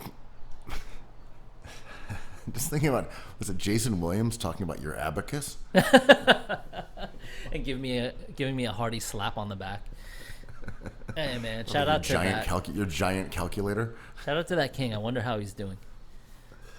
Hope he's doing well. Yes. So now we are officially Let's go. returned to basketball. Basketball is back. Following the hiatus from the Knicks' loss until now, Yes. the NBA has returned, KB. along with the hiring of Redick. We just got the hiring of Kenny Atkinson. That just occurred while we're potting. Well, I mean, not necessarily while we're potting, but maybe while we're potting. Kenny Atkinson. I wish he was fat. That would be so great. Put on those nacho pounds like Doncic. Come on. I'm an Atkinson fan. You're I like him. anti-Atkins. You want Fatkins, or you think I want Atkins Fatkins. diet? Oh, What about the Atkins diet? It'll kill you, but like, I want to be able to call Coach Kenny Atkinson. Well, it These sounds like selfish you're body desires. shaming, and no shaming here. Oh, I did not shame that body. It sounds like you're body shaming. I just said, I guess you can't say the F-bomb. He has been hired to coach the Cavaliers. My experience with him, I interviewed him once or twice while he was with Brooklyn. I thought he was great. He had kind of Brett Brown vibes, just kind of had smart Batman basketball. villain vibes. He kind of does. He looks like a Sarconi or whatever, like someone in on the take in the mayoral office. Kind of does. Kind of that's fair. But him and Brett Brown, both sort of supportive coaches who had a lot of young guys on their team, were very sort of into the ideas of team culture and experimentation and roster building. And I liked him. I thought he was a smart guy. He's from Long Island, right? I don't know. He was a Nick a bench coach for a while though. And he was also an assistant in Atlanta, I think. Huntington, New York, Long Island's finest. Strong Island, some might say. Strong Island Island. Is he expecting Donovan Mitchell to return to the team? Do you take that I don't job know. regardless of Mitchell's status? From what I've read, and I don't read, was that the Cavs job, was actually more enticing to legitimate coaching candidates. Oh my God, than they the have Lakers a great one. team. Evan Mobley's still unlocked to me. He's got to be better than this. Well, the other part of it is that the West fucking sucks. Oh, the East? It's like, okay, no, the West. I mean, it sucks as a coach of another team or of the Oh, Lakers. it's too good. We're like, all right, we've got LeBron. He's got a year or two left. And then we're running into Edwards. Wemby. We're running into OKC. We're running into Ant. We're running into Jokic. the This Clippers stinks. are still annoying. Luka and Kyrie just went to the finals. This is not a chill conference to be guiding an aging Şengün team through. season. Yeah. I don't like it. I'd rather coach in the wonderful city of. And the Cavs are, basically a top 5 seed guaranteed. The Cavs are kind of good. I like their pieces, regardless of if one of their point guards is shipped out. They have they don't have anyone's pick, so this is their roster. He's dealing with Mobley, one of those guards, and he can probably move any other piece around in tandem with their GM. Mitchell's very good. Mobley is good and young. Mobley is super young. Allen is a good player that you could move if you wanted to shift Mobley to the 5. There's some maneuvers you can make that may Garland's improve the team, Yeah. and but are also unlikely to destroy the team. They should just draft Bronny at number 20 and get LeBron James to come back home again. I mean, I think LeBron back in Cleveland would be kind of amazing. And probably more probable than any other scenario, right? Yeah, I don't think we're seeing Over the him go Knicks. elsewhere. Yeah, I mean, it's his hometown. I'm not saying a huge probability, but if he was like, I want to end my career in Cleveland, everyone would be like, that's disappointing, but we kind of expected it. I agree. I'm like, I'm totally fine with that. God damn it. Yeah. I mean, I kind of want to segue to the KBB, which will drop later today or tomorrow. We don't have to go into the whole draft, but I would say at number 20, you could, for the fun of it, draft Bronny James. I don't think Cleveland getting up to the podium and saying Bronny James would upset anybody except dorks who have a good point and be like, he's not an NBA quality player, but you just got to do it. It's fun. And he's good enough. I saw there was an article, I think it was Haberstra wrote, It was, saying that players who are the Nepo babies of the NBA are usually underrated. And in part because we view them as only reaching this level because of their family connections. But those family connections are also really valuable. So valuable in every So part someone of like life. Yeah. Bronny, who has been around the NBA at its highest level and around, the greatest basketball player He's been roommates of with the this greatest basketball player generation, of all time. Yeah. maybe ever, for his entire life. Maybe this guy will overperform the sort of modest expectations we have. He didn't in college at USC. He's small. He doesn't really present a skill set that is draftable. I'd still take him. I want the Knicks to take him at 24 or 25, regardless of LeBron James. If you can handle that distraction. I don't know if having Bronny James buried on your bench is like good or bad for a player like Josh Hart, but as a fan, I think that's kind of thrilling. I don't know. In a draft class that's really weak, starting at number 20-ish, you could probably take a safe wing defender, or you could take someone who would generate a lot of interest. So do you buy this argument that I've seen some punditry make? That it's fine having the 12th pick as opposed to the 4th in this draft because the talent is leveled out, so you might as well take a guy who's going to make a lot less money. I mean, that is a huge thing. I don't agree with that, only because I would hope these guys would have strong opinions. Even in a field this beige, I would hope the guys in the front office, the team drafting, would have strong opinions about certain players. And having a 4 opposed to a 12, like, you want your pick. It's like, but you could have taken a comparable guy at 7. It's like, I really wanted this one guy, and I have to perform in my job thinking that I know what's best. I think that's a good point you make, right? Because a member of the media who's like, I don't know, man, these guys all seem kind of the same to me, who cares, is not the same as being a GM and be like, no. This guy is the one I really want. Yeah.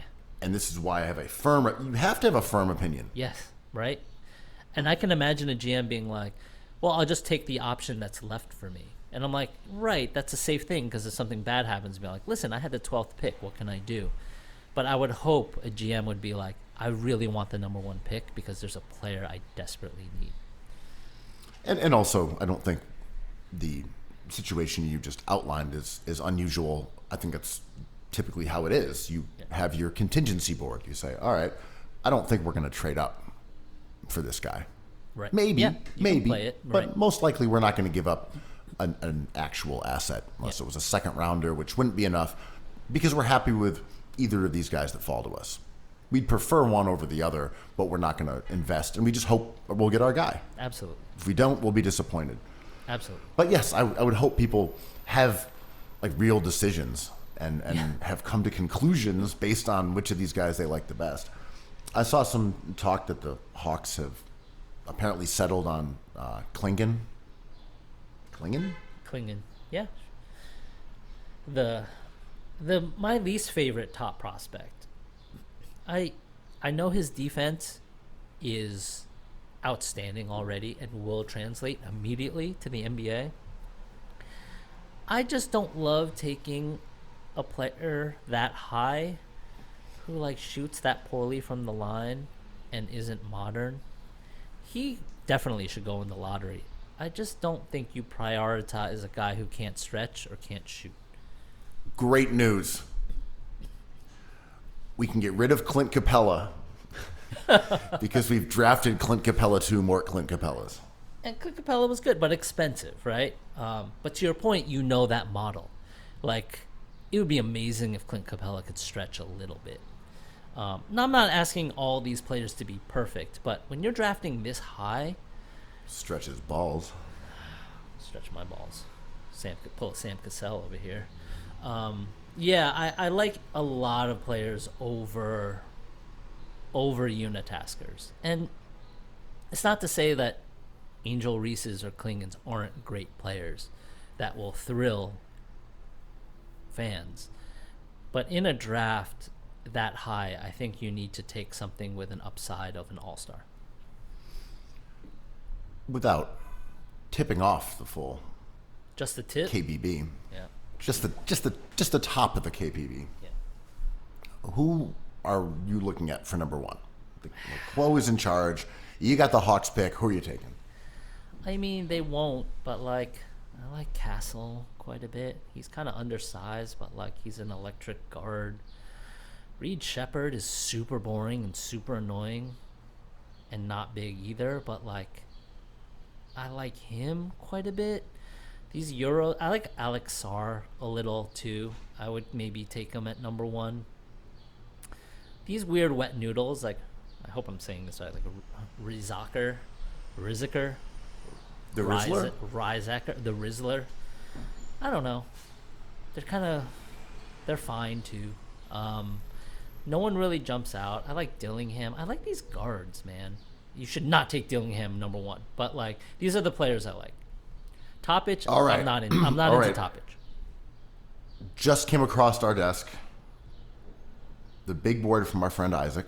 Shout out to Isaac, who's into it. He is into this. I mean, I'm looking at this. He's got 7 pages here. This goes on. He's very thorough. I'm just because we got it. Shout out to Isaac. He's going Shepard 1. Oh my God, that's different than what he's been pushing. I don't think Shepard goes 1 at all. With the Hawks, they got guards.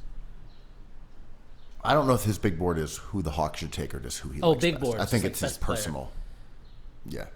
I mean, I think I kind of like Shepard. I know what you mean. He's sort of dull, but he can really, really, really shoot. He's a good athlete. I like him. Just based on my very minimal viewing of these players. I'm a sucker for tall passers. I have not seen too many of them in this draft. Topich, he seems okay. I kind of like him. He's kind of a wet noodle. I'm not into him. He also is hurt. I'm not really... Yeah, I'm not totally sold on him. I'm with you. I like Castle. I don't know that he's going to be an all-star caliber player, but he seems like... This guy looks like he's going to be a solid player. Like an NBA starter on a good team. I could see that. But yeah, I like Castle a lot. I think he's cool. Yeah, I like him too. I don't want to give away the KBB altogether, but in general, I shy away from big unitasker guys early and just pure scorers early. But this is kind of a nice draft class in that the game has evolved to a point where these kids can do a bunch of stuff. We're not getting an outlier would be Benedict Mathurin, who's just an electric scorer who really doesn't do much. Good size, RJ Barrett, right? We were hoping RJ Barrett would develop another level to his game. A lot of these guys have that. So I don't know. Draft that's. Go ahead. Yeah, sorry. There are certainly some downsides with Castle. I mean, he didn't really shoot very well. Yeah, but no. I feel like that's kind of learnable. He's a great athlete. I like Castle. I think he's cool. I like him too, and the chatter will be around where Zach Edey goes. He's also kind of an enigma, but how high would you draft Zubats? Is pretty high, to be honest. A great pro, a helpful player on a great team. So he's probably gonna go around 15, 16. I don't know. It's fine. This is a fine draft, but I am not. There just is. Yeah, there is not those one or two guys who make a draft really pop. Yeah. There's no Ja and Zion to be okay, this matters. We know who's going there, but it elevates the entire stock of the draft because of these dynamic presences. Yeah. I think Edey is cool because what I've seen. him described as a non-shooter. I don't know if that's correct because Purdue may just not have used him that way. We say this all the time, but players rarely change. They do sometimes. No, I believe you, and I know what you were saying is correct. But he was making 50% of his threes during the combine. Yeah. And he can make foul shots. I'm not saying he can become Brook Lopez, like a high volume 3-point shooter. He might. Because, someone like Valanciunas who shoots a couple threes. Yeah. Are you laughing at my pronunciation again? I love it. I don't want to do this to you because I just said Riesacher's name wrong, but we'll just leave it at that. I'm not trying. I'm a good teammate. Great. Great. Tell me how to be the best teammate. Jonas. Yes. Yeah, Jonas. Because he can make threes, but it's not really what he does, and he doesn't act as a floor spacer, even though he has the capability of making them. It sort of doesn't matter. It's valuable. It's kind of It's valuable, but it's also sort of like Nurkic. Taking a couple of those a game doesn't actually make you a floor spacer. Sure. Right. Players will help off you anyway. They don't say, "Oh, don't leave him open. He's making 36% of his 3 attempts per game." Mm-hmm. So I don't know if Edey can actually become He's slow, man. Splash Mountain 2. Yeah. But if he can probably do a lot of the stuff that Brook Lopez does. I have Brook Lopez going to the Hall of Fame. So, I love Brook Lopez for sure. I don't know if he's easily replicable. Early on in his career, he was. He's not. He's one of one. But remember, Brook shot 0 threes early in his career. For sure, but can you name another player? He's an anecdote, right? He's not a trend. If you told Zach Edey to be Brook Lopez, he'd be like, "Are you serious? That dude is a champion. He's amazing."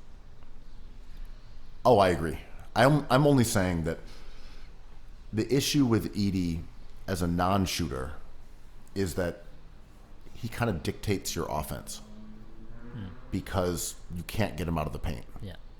And he's not really he's a lob threat because he's enormous, but he's not fast or super quick off the ground in the way that DeAndre Jordan or Amare were as lob threats. It's not that dynamic Tyson Chandler, Nerlens, downhill, jump over the defense thing. He's lumbering. Yeah. And, if you have him on the court and you don't use him in the post, well, then what's he doing out there? Yeah. But if he can actually be a Lopez-style shooter, or ish, if he can make those at a little bit of a clip and they go small, then you can abuse a little guy in the post with him because he's a giant. And he can act as a rim protector who you just have play drop. More intriguing as a prospect than just, all right, it's a huge guy who's going to post up somewhat. I mean, I'm kind of into the Edey drafting. I like him. As with every draft, when I say I don't like Edey, at pick 10 through, starting at pick 10, you should think about him. I think he can go lower, but you draft him at 10. Do not draft him higher because there's other players that can do a lot more. But he's nice. He probably will sneak into the lottery, and that is huge, right? So I don't think any of this stuff you're saying is outlandish. I'm just saying he is what he is, for example, I always, every time there's a draft class, I look at who people think the best defender is, and then I work my way backwards, being what other things does this defender do? Does he do enough to be a top 10 pick, or doesn't he do enough to be a top first round pick? Ryan Dunn from Virginia, sophomore, consensus best defender we've heard in this draft class as a prospect, cannot shoot a lick. Cannot. I'm into that player. Give me all the non-shooters. I'll take him. Well, he's talked about because he's such a good wing defender. The comps on the Ringer would be Herb Jones, Andre Roberson. Awesome, but they have him on the big board at number 36. That's about right. He probably goes around the turn of the first round. But I am if the Knicks took Bronny and him, I'd be happy. Those are flawed prospects, but I'd be happy. last thing we should talk about here, because we actually, as I said, basketball's back. And we have a trade that occurred a couple days ago. What? Where we had the Bulls send Caruso over to OKC for Josh Giddy. The response to this was not positive to the Bulls. No. So just a little preamble for those who may not know these players too well. Caruso is a top-notch defender who left the Lakers and joined the Bulls, and it's gone on to become one of the more excellent defenders in the league, who can also act as a 1 or a 2. He can shoot. He's a very valuable player who doesn't make much money, and he's got another year on his contract. And Josh Giddy, who gained infamy for allegedly, maybe, hooking up with an underage girl while he was a teenager, and he gets booed on the road incessantly because of this. But he was a high draft pick for the Thunder a few years ago, did not have a huge role in their future plans, so it seems, and he's now going to the Bulls. Andrew, thoughts? Basketball-wise, I think Giddy is underappreciated. He has a weird three-point ball. He maybe is not the best shooter, but he's big. He has a sense of space. He's a good passer. I like him quite a bit. Caruso, I love. But you're not getting a star for Caruso. The one criticism, I'm just trying to add some context, and I want the rest of this from you, was that OKC has all these draft picks. Scores of draft picks littering the next decade, half decade, whatever. Yeah. And the Bulls didn't get any of them. But I thought that was an even trade. Like, if the Bulls were like, and give us picks, I think Presti would have been like, no, I'm giving you Giddy. He's like young. It's hard to mention age in this draft, but like Giddy is still a very young player. Caruso's probably on the tail end of his peak. Caruso's the finishing touch on a really good team. Win for the Thunder. Giddy is a nice foundational piece on a team that is probably rebuilding. Win for the Bulls. If you wanted to win this trade, like who won the trade, like gambling? I don't know, but the Bulls certainly did not lose. Like, that's a good player. Off the court wise, man. Well, Presti said he had a meeting with Giddy and was like, you are going to be benched. And you're going to come off our bench as an important piece to our championship run. And Giddy immediately bristled at that and wanted out. But you can kind of read the subtext here. Like, Giddy's a deeply unpopular, sad player for whatever reasons you think are true or untrue, or the way our society behaves about things like dating.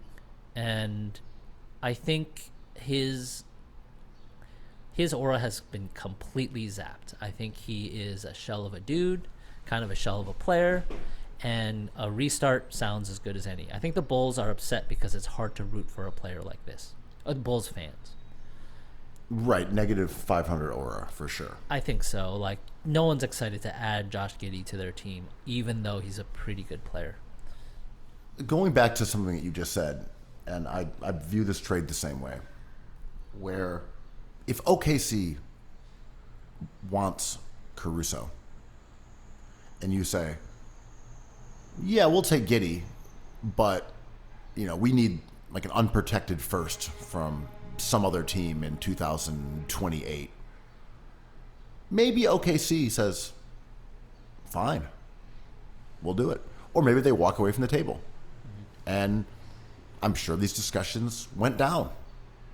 And for whatever reason, the Bulls believed that they couldn't get that asset, right? Mm-hmm. You know what? Like, people act as if like they didn't ask. Right, right. Oh, cool. How I'm sure they asked. More? Right. I'm sure they asked. No, we want a first-round pick. And OKC held firm and said no. Because we don't know how this trade occurred. We don't know if the Bulls didn't reach out to OKC and say, we're interested in Giddy, what do you want? Right. And OKC said, well, we want Caruso. That's a nice get for Caruso, in my opinion. not perfect, but you're not getting a star and you're not getting 4 number 1 unprotected picks. Like, do you want to pick in 2029 that's protected lottery? Fine. You know, like, but you got Giddy. The chances of you drafting a Giddy are low. Well, right. I just mean we're not looking at this from the Bulls' perspective as a team who was out to acquire Giddy. We're looking at it from the perspective of OKC, who was trying to acquire Caruso. Right.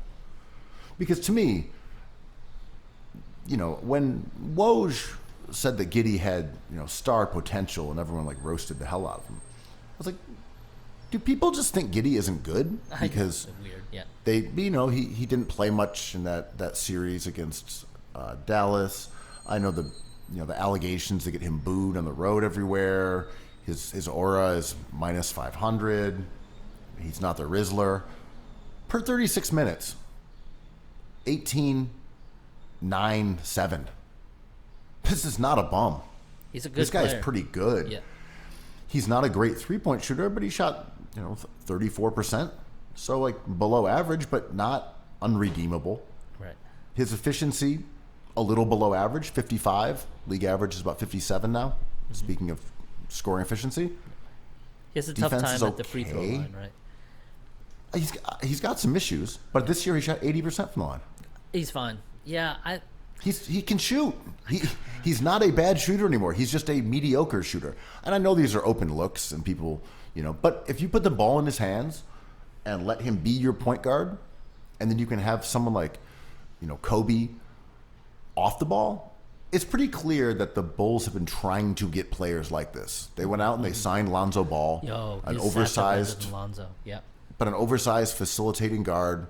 They've wanted this. They went out and got him. They went out and got Caruso, who's kind of the same thing, and now they went out and got Giddy. Yeah. Whatever the Bulls are trying to do, smart, dumb, whatever, it's clear they are actually looking for a player like Giddy. So that's why when people are saying, why didn't they get more? I'm like, because they wanted him. Yeah, I agree. And I was trying to figure out where the outrage was, because when the reaction started flowing in from Twitter, it's just like, they got robbed, and I was like, which team? Wait, where are you guys coming from? It's like, no picks involved? I'm like, picks going to OKC? Like, I just thought it was a solid basketball trade. In terms of aura, I would not have made it. Like, it's tough to add a player like Miles Bridges. It's weird how people accept Miles Bridges more than Giddy, though, because I think what Miles Bridges did was more abstract to someone's life, and Giddy hits too close to home, and people are just like, fuck that guy. I'm like, yo, okay, we hear you, which is a weird take on it, but like, I think people protest the Giddy thing and not like the Bill Belichick thing as kind of like a tell a little bit. And Miles Bridges, I think, is just probably unrosterable, but he's going to find a landing spot and not get the boos that Giddy got. I agree. I mean, so Giddy's 21. He'll be 22 beginning of the next season. Caruso will turn 31 during next year. He's also on an expiring contract. I'm with you. If you want Josh Giddy and you think that he's going to be a valuable part of your franchise, I don't see this trade as being that lopsided. I just, like, Giddy's under team control. I mean, you're going to have to pay him, but again, because of his unpopularity, I don't think you're going to have to give him anything approaching a mini-max. He probably gets $15 million a year or something. I think, I don't know. I think Giddy's pretty good. If his shooting continues to improve and you actually use him as a point guard, as opposed to being sort of a supplemental guard next to a star like SGA, I think he can be successful in Chicago. Another point, though, towards OKC is that what I like about Caruso is not only that he's a very good player, he can shoot, he can really defend, and you're putting him next to Dort and SGA. And Dort's one of the better perimeter defenders in the league. SGA led the league in steals, I believe. He also lets you move Dort. And if you wanted to make a really ballsy transaction, you've got to match money with someone. And Dort is a commodity. Every team needs someone like him. So if you were talking to, say, the Suns about bringing back KD, just theoretically, Dort is someone that you would send out to a team like Phoenix because they would really want someone like Dort. Oh, we're going to give you a perimeter defender who can lock other teams down with a bunch of draft picks, helps match the money. And if you're OKC, you're like, cool, we're just going to slide Caruso into that spot. Yeah, man. And into the Bulls side, you know, we always talk about like identifying undervalued assets, whether they be ideas or players. Who's more undervalued than Josh Giddy, right? Because I think if he didn't have this scandal, he would probably be a lot more expensive. I mean, personally, I would have liked Philly to try to acquire him. Yeah, that's a good because fit. putting him next to Maxey makes sense to me because Yeah. Maxey is not a point guard and he's undersized. Having a big guard who can facilitate, I think, is like the most important thing for Philly to get. Yeah. I don't think they're going to find that because there aren't many. Especially ones that are oversized who rebound like forwards. And are 22 years old. Yeah. But again, the scandal is disturbing, and that's the tax the Bulls have to take on. You know what is never taxed? You know what's never taxed? Listening to Perfect Pods. Cookies. Cookies. I love cookies. I love cookies.